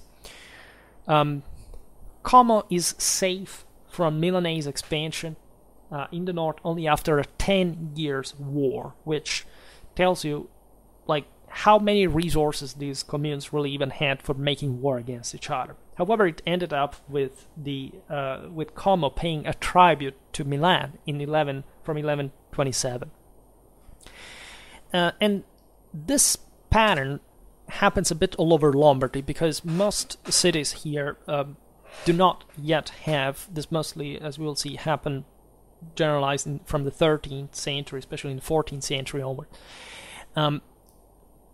The capacity of simply conquering another city, but they would, as we've seen, as neighbors compress in this space with their own political institution, their own army, they would actually always fight against one another, right? In their districts, say destroying the crops, demolishing a castle, and so causing a damage to the enemy city that draws all the resources from the local agriculture, infrastructure, and so on.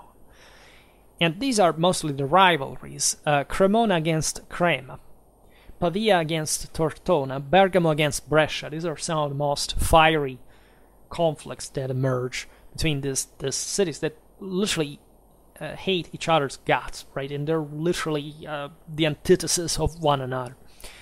Naturally, the thing is much more complicated than it sounds. Again, today I do not have time to digress on the history of every one of these centers, but as you know, again, I will hopefully cover them as the history of each commune in depth. We already talked about, well, not really any Milanese, but we've seen of Lombard. We've seen Parma, we've seen Verona. Very, very similar stories to one another.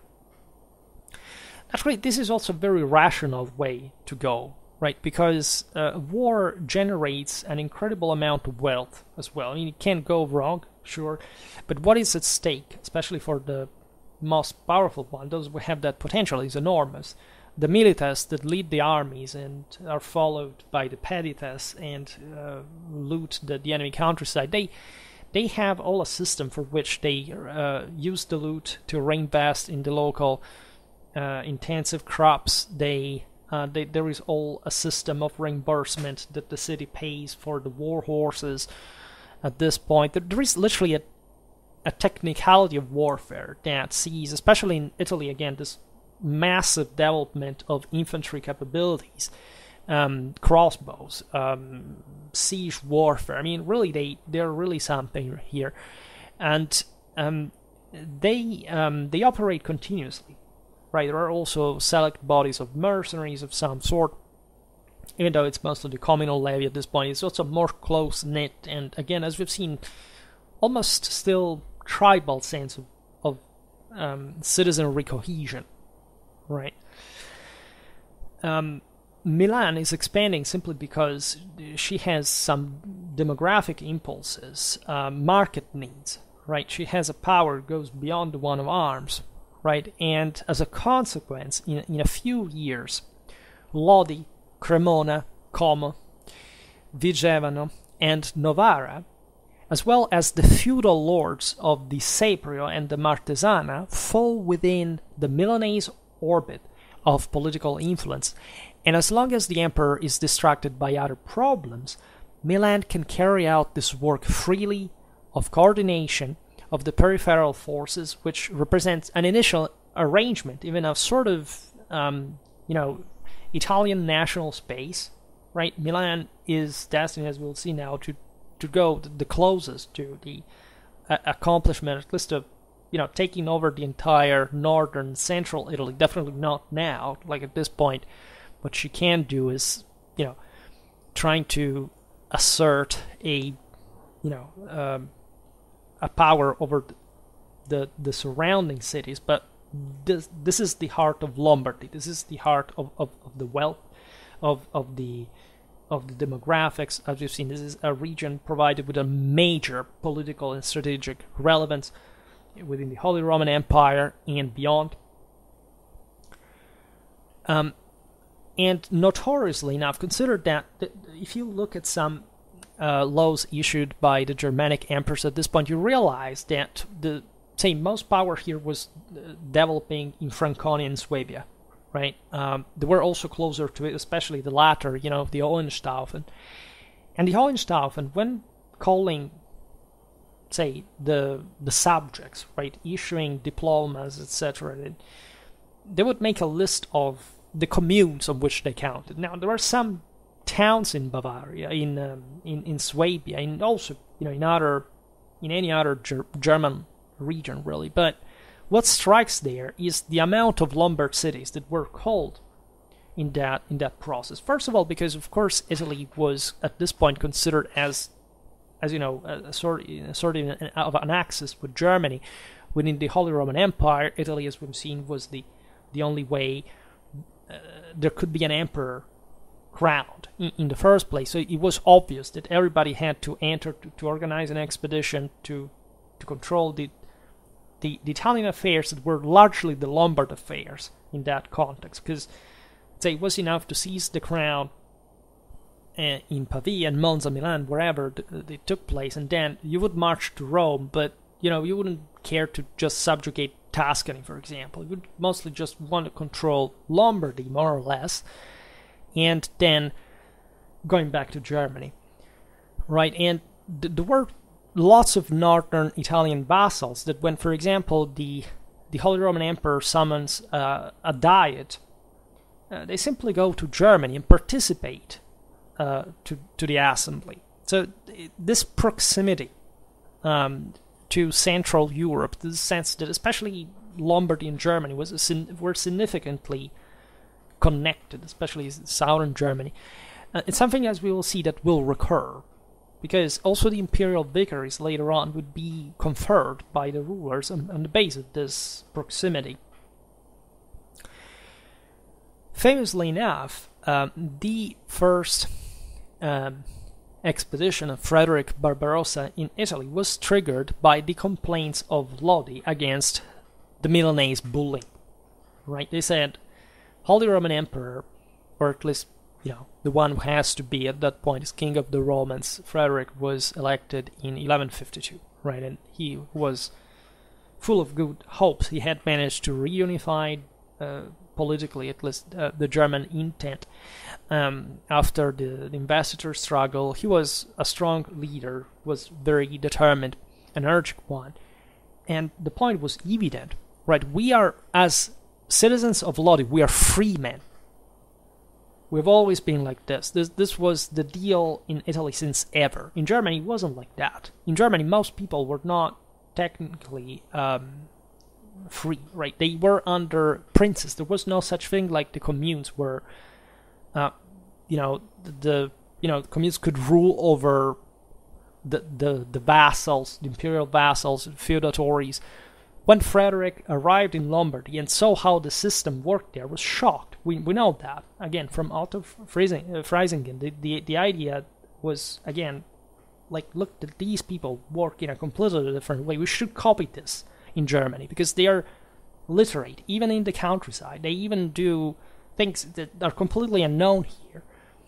And as we know, Frederick was quite quick even in exploiting the Lombard potential, as long as there were Ghibellines siding with him.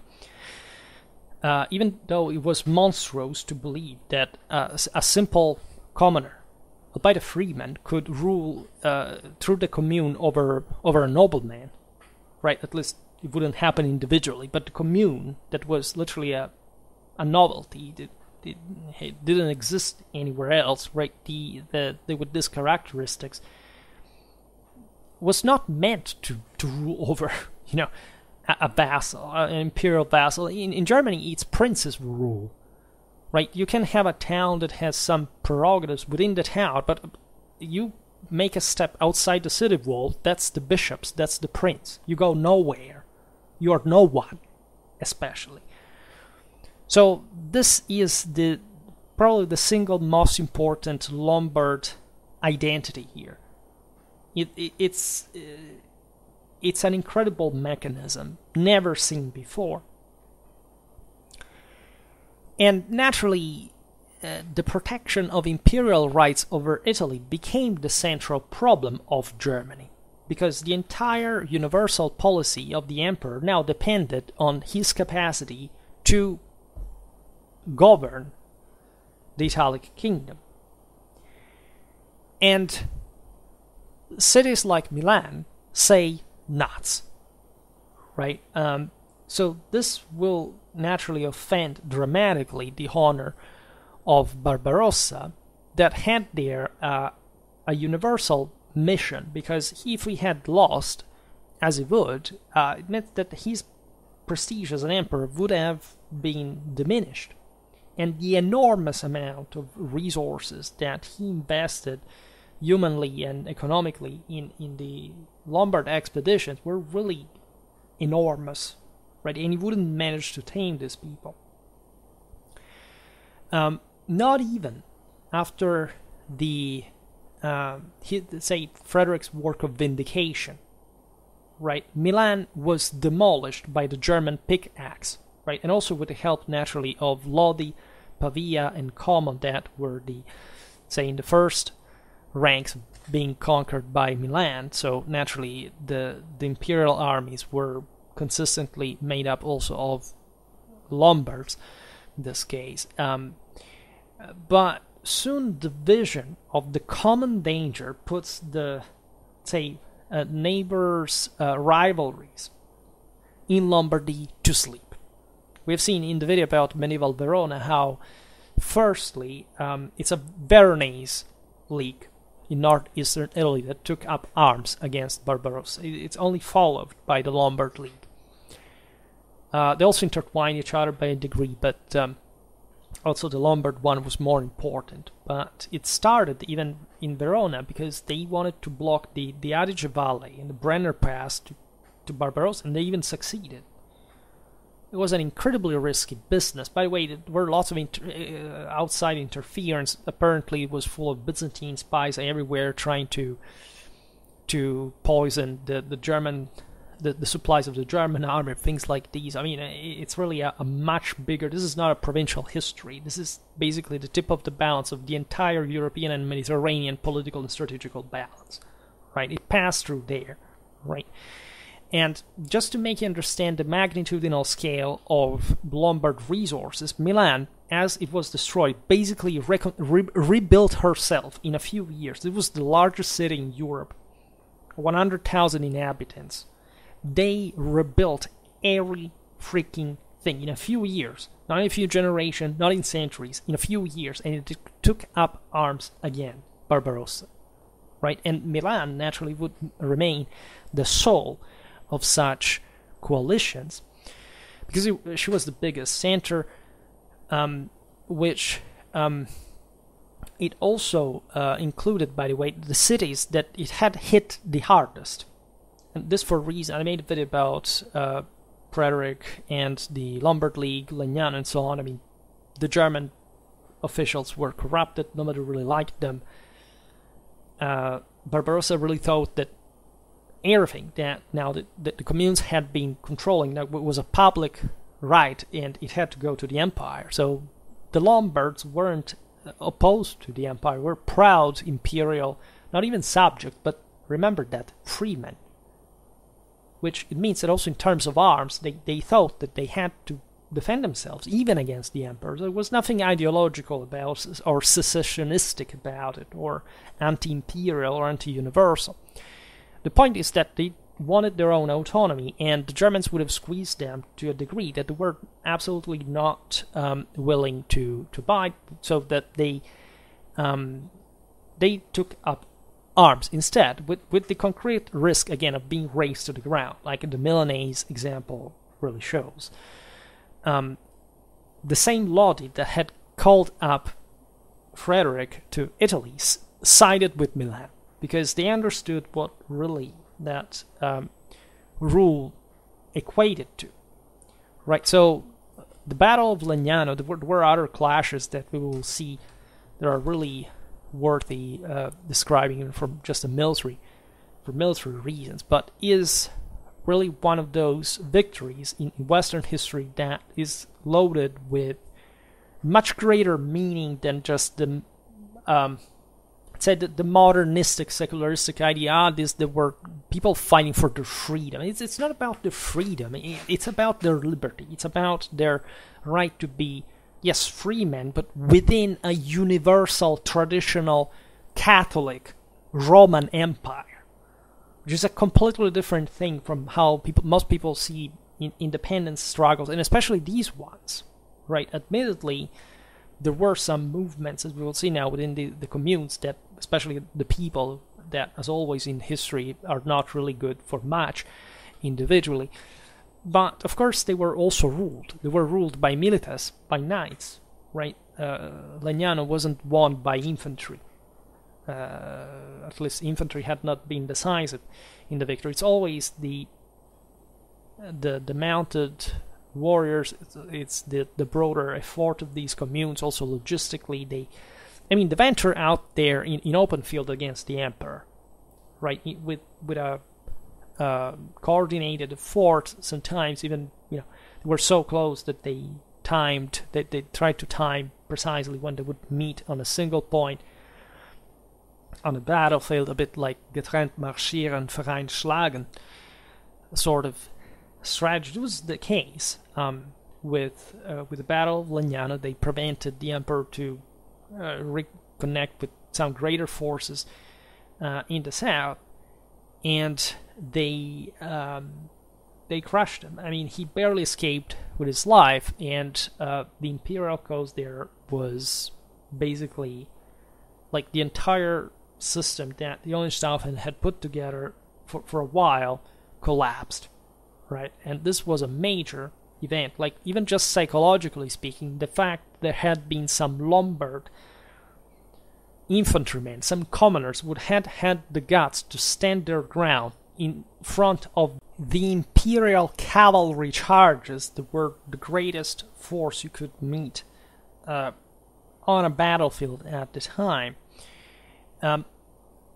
provided the average commoner in the various corners of Europe with this idea that, but it is possible that, there is no doubt that not just Lombard infantries were by far the most advanced in 12th and 13th century Europe, but also that, and there is an interesting debate, telling the truth, even for other timeline, for a more extended timeline here, but that this dramatically contributed to the self-awareness of the other.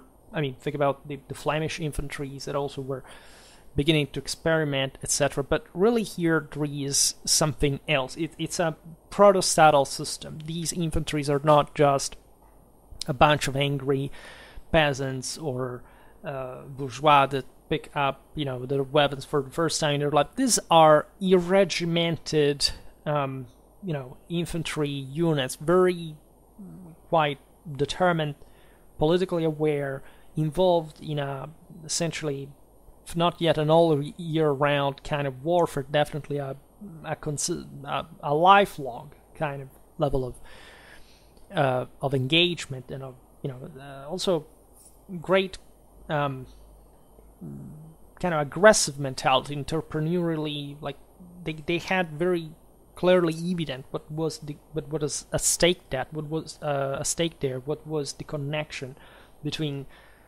political rights and the exercise of violence, right?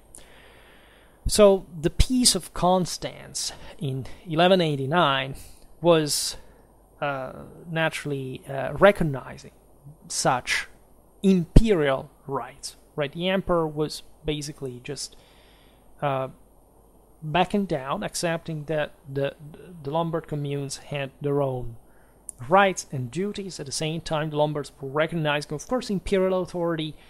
All this was done in agreement with the communes, with the church.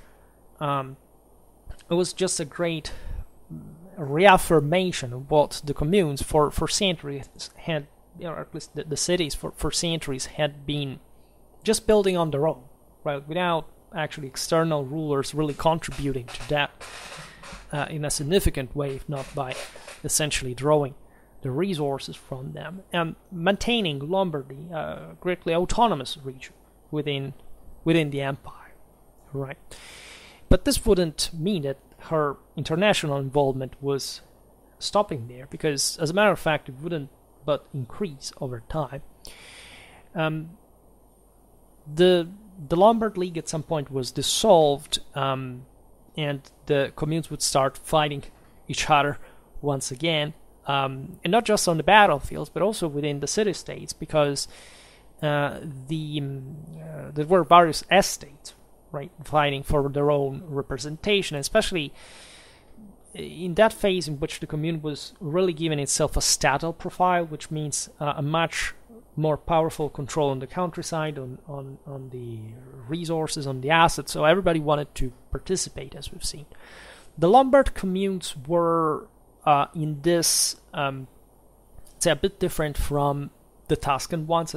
They are, as you know, the other major region that to develop the communal phenomenon, in great part also because of the continuity with the Lombard public institutions. I mean, this is the concept, the public culture, right? Medieval Italy has something called public culture, which is something that in the broader feudal Frankish-derived world is practically nowhere to be found, if not in a private nature at the same time. So, you must wait essentially for the 13th century to have really a statal, about the mid-13th century, statal profile of these communes. And great part of this development passes through internal struggle, like the populace that had provided with the peditas, so the infantries that, as we've seen so much, had contributed to the success of the Lombard League, was very aware of their power, even more in the narrow city streets of these essentially fortified spaces within this massive. It's as if the Italians had been building castles within the city gates that were, by the way, enlarging, city rings being built, beyond the Roman one, even twice, thrice, etc.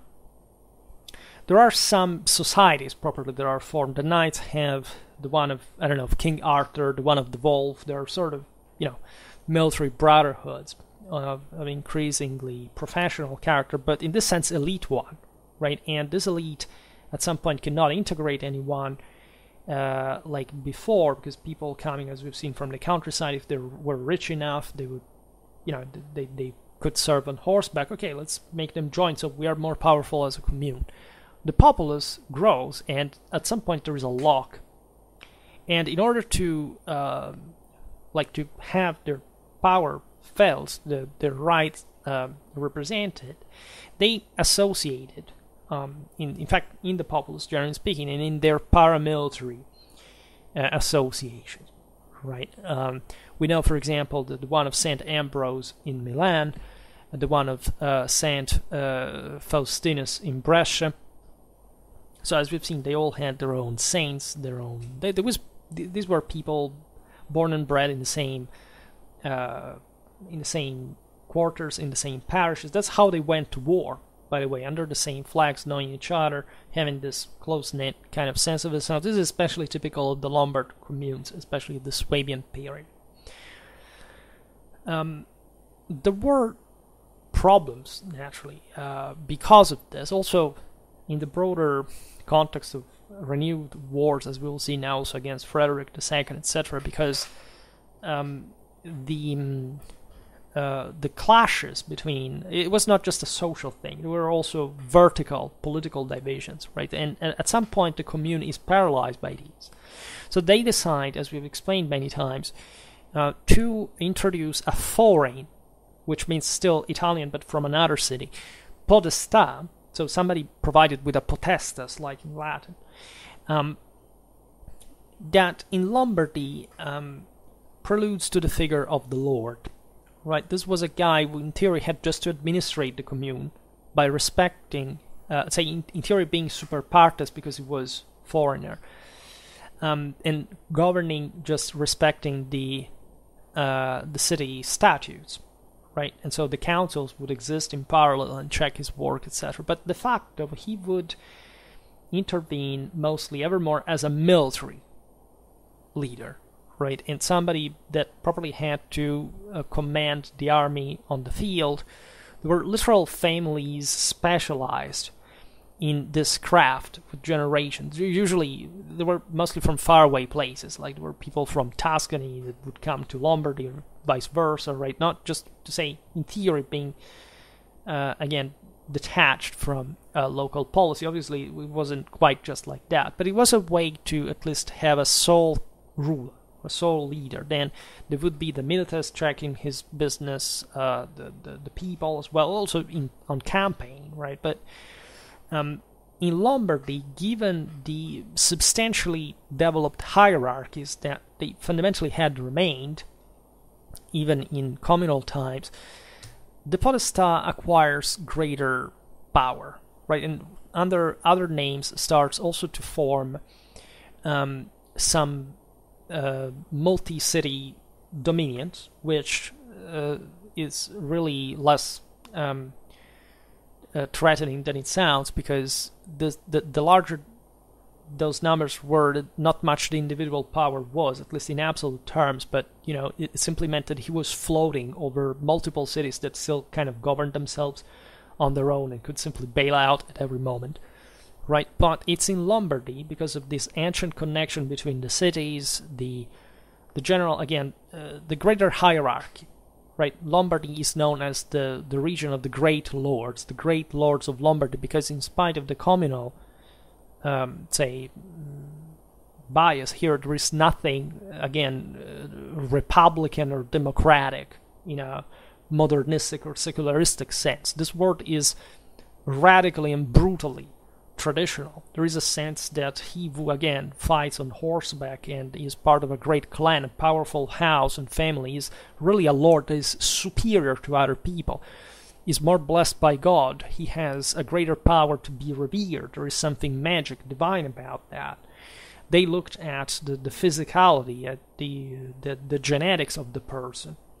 They were ruthless at times, in a very darkly warlike context, right? So the Lombard lords would show their face quite soon in these new vests, right? That mostly began as podesta plus, I don't know, captain of the people, or this kind of other titles that every commune developed more or less similarly, with different functions, however, with different terms, regulations, and so on. This is also the great age of heresy still. Troubles are not over. As a matter of fact, at this point the church is, as you know, waging war against the Cathars in Occitania. Milan is a bit still the seat of lots of these movements, including Valdensian councils, by the way. Seemingly in the city there are up to 15 different sects of these people. The Valdensians, by the way, even though they were persecuted by the Roman Church, were absolutely giving green light for the extermination of the Cathars in Languedoc, just for the record, as any sensible person would have done, by the way. And I made videos about the Cathars. I don't have to repeat myself about what these people were really doing. And if you think about the poor Cathars, right, except they copied the Inquisition in the same way, the entire Roman hierarchy system, and let's skip the ideological and political implications following. But again, if you're curious, go check those videos. And this could happen in such a huge center like Milan, as we've seen, a medieval metropolis, where there wasn't anything like, I don't know, today's coercive power of the state or the police or whatever. So everybody was relatively autonomous, as we've seen. There were all these kind of universities cooperating together, even in the commune. There are the humiliated, there are all these other movements, the Beguines. Some are very work-oriented, right, a proto-Calvinist mentality of some sort.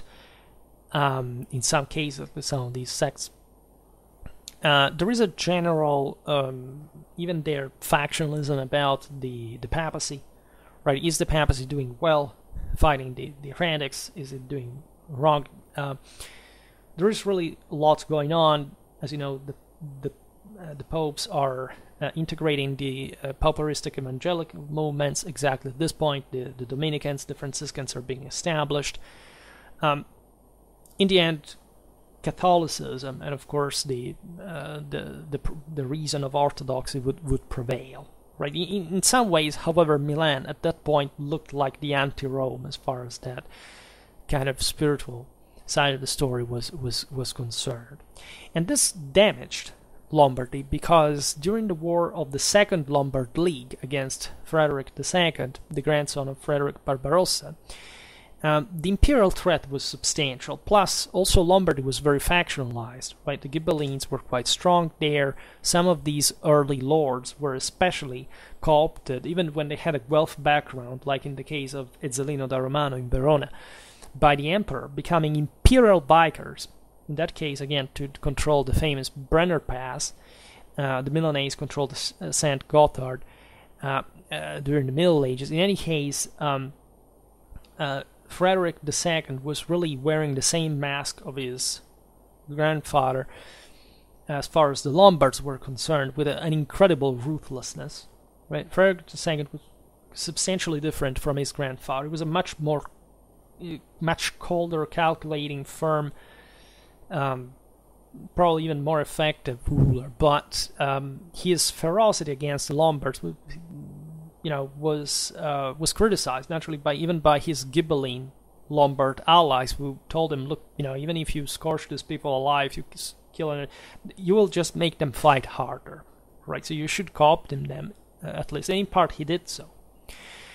Frederick managed to score a victory at the Battle of Cortenuova in 1237, where the Lombard infantry actually still gave proof of her courageous capacities, as they withstood for the entire day the charges of the imperial cavalry. By the way, by this point it's at the peak, really, medieval feudalism of technical capacity, really moral force and so on, except they would eventually retreat when the darkness fell, leaving the Carroccio. But the war is not over. We've seen with Parma that actually Frederick is defeated at Vittoria. His son also, Heinz of Sardinia, is captured defeated and captured by the Bolognese at Fossalta, just a couple of years before the sovereign's death. I made some videos consistent amount of videos about Frederick II, and there is a playlist about the Hohenstaufen. So if you are interested, where to search. In any case, as you know, the Lombards would be triumphant. In fact, even in that issue, it's mostly the Emilian communes, Parma, Bologna, that show off, but the Milanese, the Lombards, still got it in terms of military quality, and there is no doubt about this general tendency, right? Milan is becoming ever more powerful together with Lombardy, and we'll see the next step taken by the Visconti here. Even after the death of Frederick II, once again, this great pressure put on the Lombards that have resisted once again is now transferred on one another. Right, and at this point, in the second half of the 13th century, with an explosive amount of resources that had never been seen before, this area has been indicated correctly as the single most warlike, militarily active in medieval Europe at that time. Right, the sheer scale of military resources involved, the distances covered by these armies, the size of them, it's something unseen, right? There is no other place in Europe where this thing works the way it does, right? With single cities managing to put together forces of up to 30,000 men, right? And as we'll see now, the Lombards will be on the lead with this, especially Milan. And at this point, the struggle factionalizes further because, first of all, even though Frederick is dead, actually the most intense phase of Guelphism and Ghibellinism will explode only at this point and will continue on for a long time. And in each commune, as a consequence, you find mostly, say, many rival clans that are clashing against one another, but say usually two families specifically that have the power to predominate and to agglutinate other forces around. They're all intertwined with one another, right, across the cities. Again, they ally themselves, they send troops to one another and things like that. But as far as the Lombards are concerned, in Pavia you find the Beccaria and the Langosco, in Novara the Torricelli and the Cavallazzi, in Vercelli the Avvocati and the Tizzoni, in Bergamo the Colleoni and the Suardi, in Lodi the Vignati and the Vistarini, in Como the Rusca and the Vitani, and especially, more important of all, in Milan, the struggle between the Visconti and the Della Torre.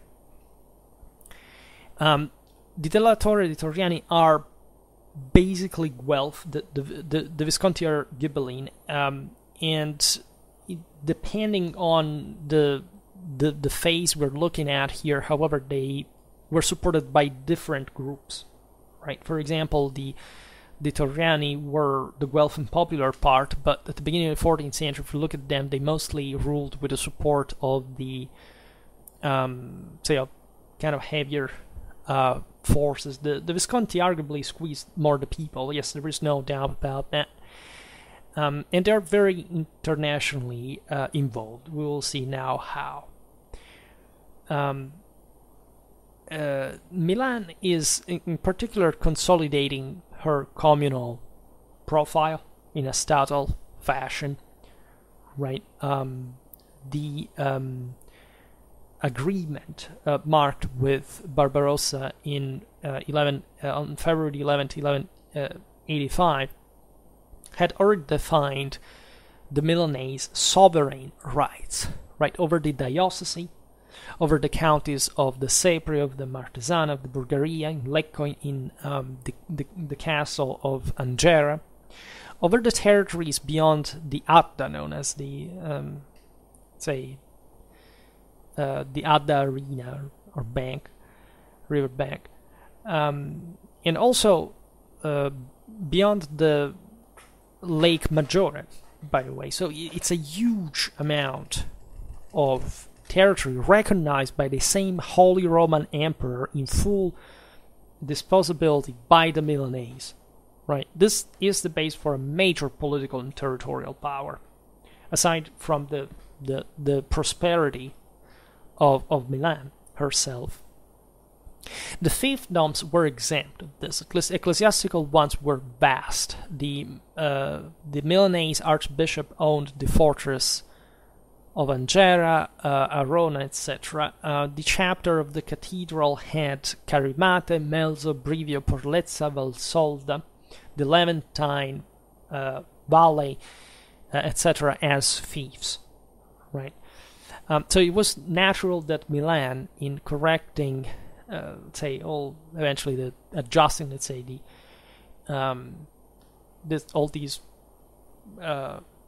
the management of all these territories, would develop something definitely more advanced towards essentially the profile of the, as she already was technically, the most powerful commune in Italy. There is no doubt about this at that time. At this point, the Tuscan communes are booming as well, because they came later compared to the Lombard ones, at least in military power. But there is no doubt that here Lombardy is already transitioning towards something more lordly in nature and orientatively, say, tendentially regional in nature, right?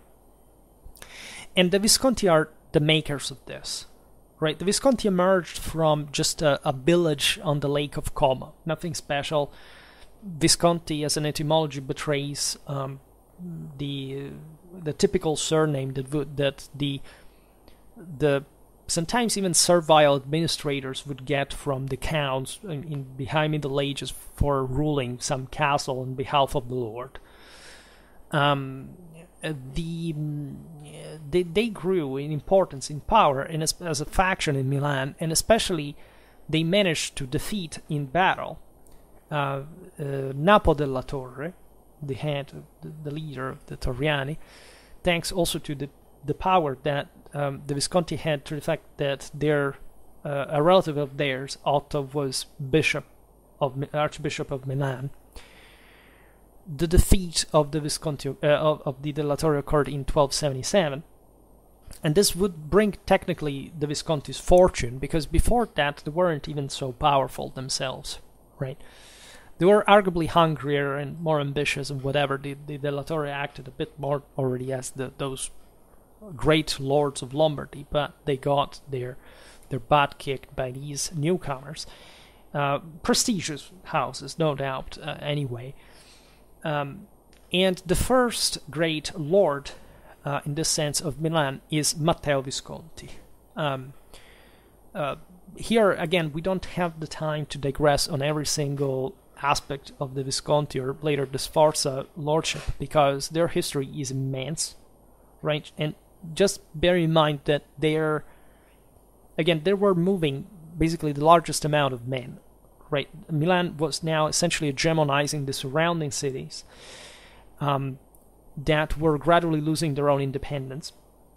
So what the Milanese would do is that they mostly, when they went at war, they usually summoned the Lombard League as such, which basically transformed itself in a tool of Milanese subjection of the surrounding cities. And so what happens eventually with the Visconti is that they start sucking away all the resources from these other communes, and at least demilitarizing them and just picking the money in exchange, with by some degree the people accepted, because not doing that would have equated to utter war with such a powerful enemy like Milan.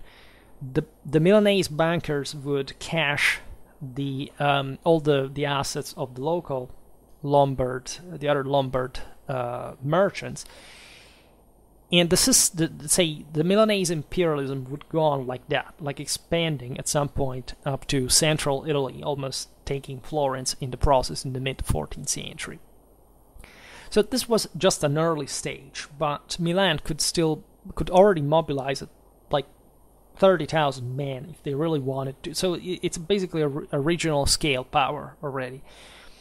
At this point, Adolf of Nassau is one of these German monarchs that followed, especially the early rise of the Habsburgs, conferred Matteo Visconti as imperial vicar over all of Lombardy.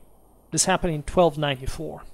This was, again, a tool already used by Germanic sovereigns to co-opt these local Italian lords in order to just controlling them from the distance, like getting safe conduct of the army if they had to move to Rome. At this point, actually, there was essentially an interregnum, as we've seen, because there were at least kings of the Romans, but not emperors until Henry VII. And as we will see, the Luxembourg was in fact very much instrumental to the further rise of the Visconti that otherwise would have been knocked out.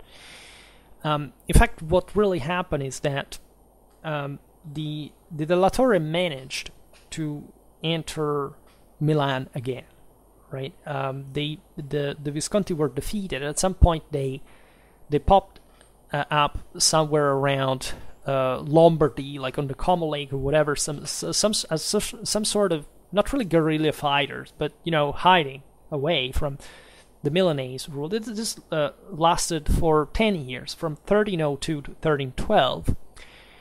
And the latter year is meaningful because it's the one in which Henry VII of Luxembourg, from the time of Conrad IV, basically descended to Italy for his Raumfahrt, and at that point changed a bit the entire balance there, because the Actually, the expulsion of the Visconti from Milan in 1302 had occurred as a consequence of the extension of the Guelph Angevin hegemony, basically on almost all central and northern Italy, that had followed, as you know, the Charles of Anjou's conquest of the Kingdom of Naples, that had been stripped away from the Swabians.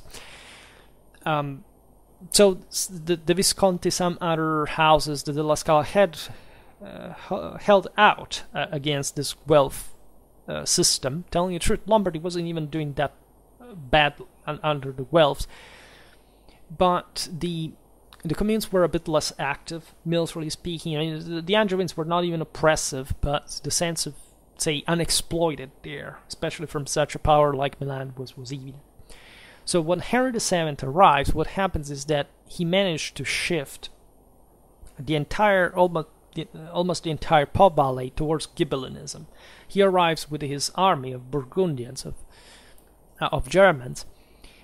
In northern Italy, he arrives in front of Milan, together with the Visconti that are in his retinue. The Della Torre meet with Henry VII in front of the city gates, and the German mercenaries pick the Della Torre banner and throw it into the mud. Then they introduce the Visconti in Milan, and basically the Della Torre are ousted. The Visconti are restored as imperial vicars of Lombardy, which is a huge deal. The same thing happens with the Della Scala, that received Vicenza by Henry VII and become imperial vicars as well. In fact, there is a bit this rivalry, even though they were both Ghibellines, between Milan and Verona at that point. And these are the most powerful signories that rise again with armies of regularly 30,000 men to systematically subjugate the rest of the Pop Valley.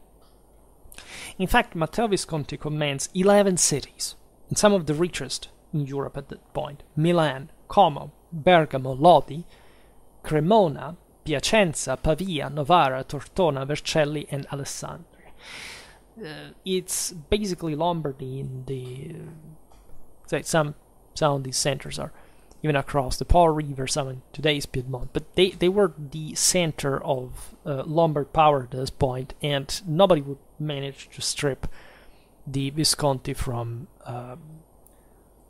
of these. In fact, the papacy tries this in the 20s of the 14th century by sending the papal cardinal and legate Bertrand du Pouget with an army to carry out a crusade against the Visconti. They are accused of heresy, which is not true, by the way, because they're all good Christians, but that was the normal accusation to justify the crusade, and they almost lost the control of Lombardy. Lombardy almost became a papal fief. But the Visconti managed to actually win. Consider that the papal army was in Monza, so just a few kilometers from Milan herself, and for years they confronted each other, and finally the Milanese, by some German mercenaries from the papal army, they managed to crush them. And the war goes on for decades in other sectors. We've seen it with Parma.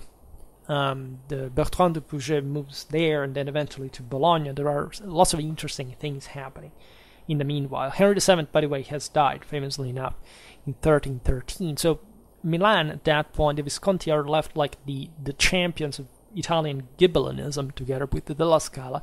There are some Tuscan Ghibellines too fighting, such as Castruccio, etc. And they mostly coordinate each other.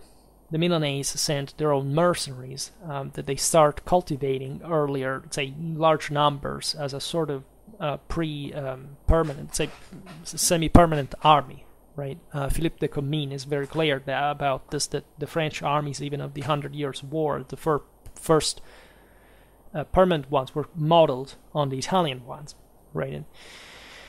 And there is no doubt the sheer level of advancement shocks you, because nobody studies this thing, because the Italians do not really study this stuff today. Nobody else studies it, but this is their actual military history, and it's literally the most important chapter, medieval warfare.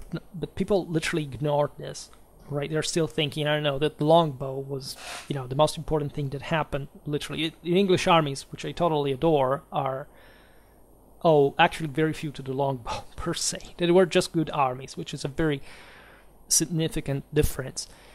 And by the way, it was in Lombardy that a great part of those longbows came from, because the Italians produced them for the English. They exported from these pre-alpine areas where the wood is very tempered by temperature, and they exported them, but they wouldn't use them locally, and there is definitely some reason for this, which is, of course, the technology has nothing to do with military success. Only doctrine has. In any case, the Visconti managed to consolidate this massive power in Lombardy and expanding over other cities. Lucchino Visconti, for example, passes to 18 cities ruled, and starts even penetrating other regions, right? But this had already basically happened before. So these Ghibelline powers supported one another, made a lot of coalition warfare. Azzone Visconti consolidates the new state. He rejects the attacks of Ludwig IV,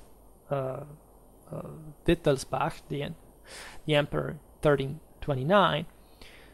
First, he had basically kidnapped part of the Visconti clan, and then he came back from Rome. He tried to besiege Milan and failed. I mean, nothing really happened on the longer run. Milan becomes populated and embellished, by the way. The famous writer Bonvesin della Riva counts 200,000 inhabitants there at the end of the 13th century. Here we are really at the peak of medieval Western civilization. Bonvesin counts an enormous amount of armories, of mills. Milan is full of canals, by the way, that facilitate dramatically trade. They have a lot of agricultural output. The Visconti care about an early homogenization of administration, right? Milan, by the end of the Middle Ages, is the Italian state that basically resembles the most like a modern state, right? Because it's very compact. It's very... the Signory tried to make this thing evolve without too many particularisms, differently from Venice, for example. There are some further institutional developments here, because the Visconti de facto, especially after the 20s, the 30s of the 14th century, have become lords, full lords of the city. There's not really much of another inclination towards any popular, say, development. Again, Milan would never have a popular government, if not during the Ambrosian Republic. We will see at the very end. It's a very brief, strange experiment. The Visconti affirm their own, an oligarchic establishment, and especially at the expense of the other cities that, however, are sheltered by a dominion that grows importantly and modernizes and homogenizes. In the session of March the 15th, 1330, the General Council of Milan conferred on Azzone the title of Domus Generalis, as Dominus basically, with the faculty of making laws and statutes in the name of the commune. Again, the commune exists, right? Communes keep existing throughout all the signories and so on. It's just that they are under them, right? It could be like under a king, basically. There is an openly monarchic tendency here, especially from the Milanese, regarding their power that is really taking on an Italic kind of dimension. So there is no other further movement. There is a great phase of fortification of Lombardy. The Visconti occupy the subjected cities with garrisons, very well sheltered in citadels that dominate over the squares, the places of assembly, and so on. And the Visconti act as a dynasty too, right? They basically are this clan. The succession will not always go smoothly, as we will see now, but still their own prestige as a house will be recognized, even internationally speaking. because they will marry into royalty, famously enough. Now, the Milanese lordship expansion follows the directives of trade and tends towards the sea. Right, Lombardy is close, after all, to the sea. It's just there's the Apennine in between that and Genoa, right? But that is easy to reach from the mountain passes from Lombardy, and that means to control a dramatic amount of resources. Lombardy herself is a complex of economic forces, right? Specialized industries, intensive land exploitation, very well advanced banking, right? All this favors a greater political unity, right? It breaks down the barriers of feudal particularism. The Milanese use proxies to control the fringe areas and so on. There are vassals, there is nobility, whatever, but the lordship really creates the foundations of a great state. At this point, the main enemy is Florence, ideally, because the Florentines believed to be a bit like the Republicans of the story, while the Visconti were considered as tyrants, right? But the myth of tyranny was embraced by the same Visconti, because far from being, say, tyrant in an absolute sense, they understood the advantages of a more solid political unity. And Milan was definitely a military imperialistic power. Florence was more like a financially republic, right? The richest in the world, no doubt, but also much less of a territorial military power than Lombardy. The Milanese managed to occupy Genoa in 1353 and lose it in 1356, right? The armies used, by the way, are pretty much mercenaries, right? After the battle of Parabiago against the veterans of the Venetian-Florentine Veronese War, basically the Ambrosian army is not really, the communal army of Milan is not really fielded much anymore. The Visconti hire up to, and I'm not kidding, 5,000 or 6,000 men at arms. When I say these were literally the second largest armies in Europe after the Kingdom of France, that often didn't field as many. This was easy, even the largest power at the time. And they're incredibly punching forces, by the way. And they facilitated greatly, even just as a deterrent, the effort. Bologna, for example, in the Papal States will open the roads to the Adriatic to the Milanese. It was literally bought in 1350 by the Archbishop Giovanni Visconti, and this naturally aroused the opposition of the church, which had Bologna reconquered by the Cardinal Egidius Albornoz, by the way. But Bernabò Visconti, these are various lords that succeeded each other. They were all, relatives, basically. Some brothers also killed each other, the usual kind of, Italian drama of some sort, but they were effective rulers. These were really great military commanders. They had all a very strong military bias. They fought. Consider Milan, northern Italy, was very sensitive to French culture, literature. These great lords of Lombardy were obsessed with, again, the chanson de geste, the greatness of their own aristocracy as such, right? And they were really impressive in that sense, because they were rich as hell. They did, fight basically most of their lives. And Bernabò specifically makes it the goal of his policy to try to have the direction, even of an Italian league of some sort. Mostly, to make his way on the peninsula, and the plan fails. Right, most of this are all very rudimentary. Right, consider here we're talking about a city that would take over in a couple of centuries territories that stretch from the Alps to Siena. Right, so you can't even. There is nothing. You see the difference between having established an early national monarchy that works. Right, here there is no such thing. right? So they are all these regional states that have their own proxy warfare. They extend sometimes at some point, but especially in Milan, when there was a dynastic crisis because a lord died, very often even the most faraway places simply returned to their own autonomy or independence, because there was really no other glue. Actually, it was much the most distant places were much more eager to subject to the Milanese seigneury, because they knew exactly that they would be protected.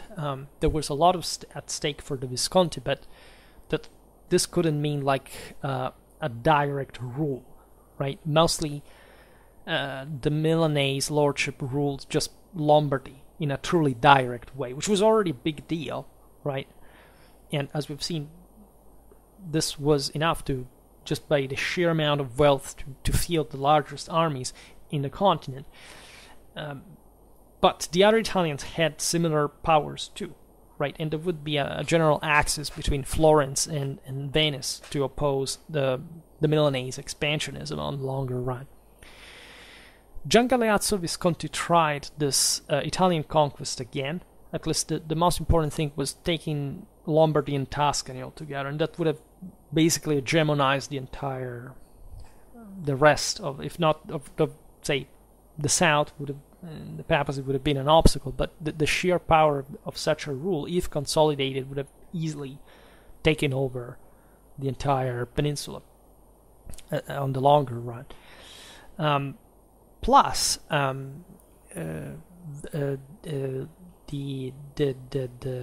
lordship is elevated to a dukedom, right? The Duchy of Milan is created by Wenceslas of Bohemia, right, as Gian Galeazzo became the Duke of Lombardy, dominating thus from the summit of the Central Alps to Bologna, from Alessandria to Belluno, because, by the way, the Della Scala had fundamentally collapsed by that point, and the Milanese expanded very far east as well. Public opinion was, generally speaking, supportive. As we've seen, Milan was the largest center, and they cashed a lot through this conquest, so there was no reason to get rid of this regime, really. On the contrary, they were excited by a sense of grandeur. For example, the elegance of the court, the diplomatic relations, culture, art, buildings, churches, centers of study, right? Milan was all this, right? And Lombardy together with it, right? Above all, this greater unity of political existence and stronger action of the Lombard economy that was basically the top in Europe. There were really lots of people flattering the Visconti, and especially Gian Galeazzo, with a kingdom of Italy. It was not something strange. After all, the kingdom did exist, just didn't have much of a king, if there was no emperor at that point. Gian Galeazzo responded to this chorus, let's say, of flattery by besieging Florence, however, which was the bulwark of wealthism in Italy and a bit the anti-Milan at that point. But Gian Galeazzo died before managing to accomplish a successful conquest. And so problems began, really, for the Duchy of Milan because of the aforementioned mechanisms, for which there is a struggle internally and the others take advantage by seizing even control of various cities. This is all a city-based dominion, right? So there is a partly recomposition by Galeazzo's son Filippo Maria, who, however, cannot resist successfully to the assaults of this triple alliance put together by Venice, Florence, and Genoa. Essentially, the Venetians will be obliged to take for the first time a terrestrial direction in order to cope against Milan. They will come as far as Brescia, as Bergamo, so very close to Milan itself, but most of Lombardy was still firmly part of the duchy. So there were in part centrifugal forces at the outskirts, with different lordships in a city that were backed by this or that other power as proxies. There were issues naturally here. Again, we cannot digress simply, but different policies with different countries with whom they had the Visconti had a special relation, especially France.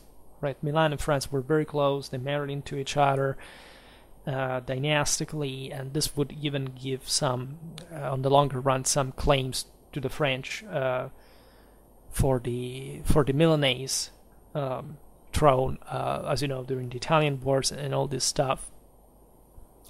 There is the Republic of Saint Abondio, right? The Ambrosian Republic, that is just a ephemeral experience in which the people comes to at least get rid temporarily of the Visconti. However, when Venice takes advantage of it as she advances towards Milan, the condottiere Francesco Sforza, that had backed the same movements, shrewdly took over power in Milan, so starting the Sforza dynasty. You know, they were quite humble in origin. They were just simple farmers. At some point they rose through the ranks as condottieri. And this allowed actually a new phase of political stability. As you know, the Sforza married Filippo Maria's daughter, so there was also dynastic continuity of some sort. And the Duchy of Milan rises to this point from the Sesia to the Adda rivers.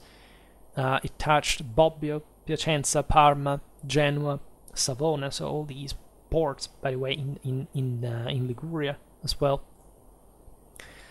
Very delicate and precarious international situation in many ways, and Milan is starting to feel that, right? And as much as the Italians in general, because especially after the fall of Constantinople and the general, the end of the 100 Years' War, the general compaction, we've seen it also in the video about Louis XI, of some national monarchies, the Spanish one, the French ones. The Italian regional states feel threatened, and rather than keeping to fight against one another, which we're doing from centuries without especially unlocking this situation of essentially dislodging Milan with Florence and Venice combined, they reach this famous federal pact. Right, it was not an attempted Italian unity. It was just the peace of Lodi. I mean, the recognition of an Italian peace. Right, the idea that let's not consume resources. Like, let's be careful. Of course, there were some skirmishes here and there, but the importance was maintaining balance. It was the key word.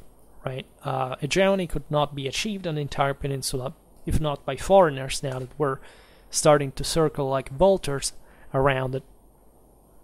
And it was better just to freeze this asset and just let the Italian states kind of consolidate.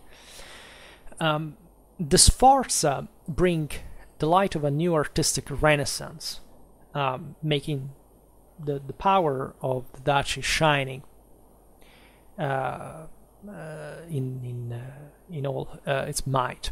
Right, Milan at this point counts 300,000 inhabitants, still an enormous city. The other cities of Lombardy participate in this welfare. Building is renewed. However, the ascent is over. Francesco Sforza's son, Galeazzo Maria, marks this decline. He's considered a tyrant, right? He is taken out by a conspiracy. There are further family discords.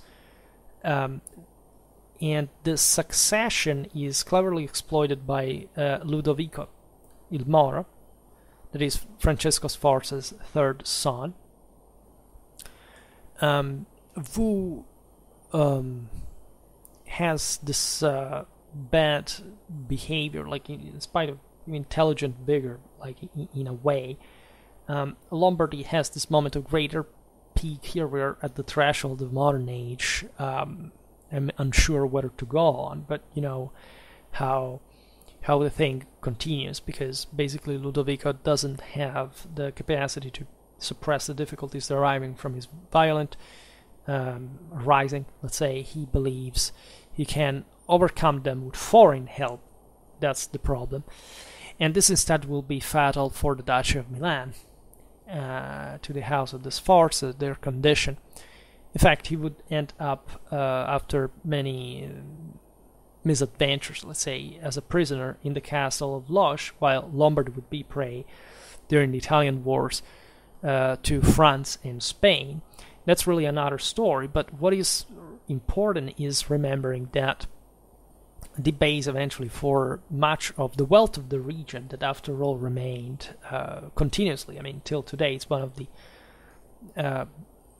by far most developed and rich areas in Europe. It was so, like, throughout all the early modern age, under even the Spanish domination, wasn't really as bad as it's been sometimes depicted. It was the most advanced region in the Habsburgic Empire. It really made most of also the Italian fortune. Think about Milanese armor, glass exports. I mean, really, it's all a history that begins here, and it's embarrassing to just reduce it to such a poor video, let's put it in this way. But as I was saying at the beginning, I like to, say, tell the story a bit in, bits by bits. And we will hopefully concentrate also in the history of Milan. We really made in detail the history of these other cities, because it's really, really, really important for not talking about the Lombard kingdom that people still get wrong all the time, incomprehensibly, right? But it's really one of those topics that deserves more recognition. We will talk about Italian history and connected topic to whatever at some other point. For today, I stop it here. I just hope that you enjoyed this video. If you did, please share it. Otherwise, leave a like or subscribe to my channel if you're interested in my upcoming content. I thank you heartily, as always, for listening to me. I wish you a nice time and see you next time. Bye.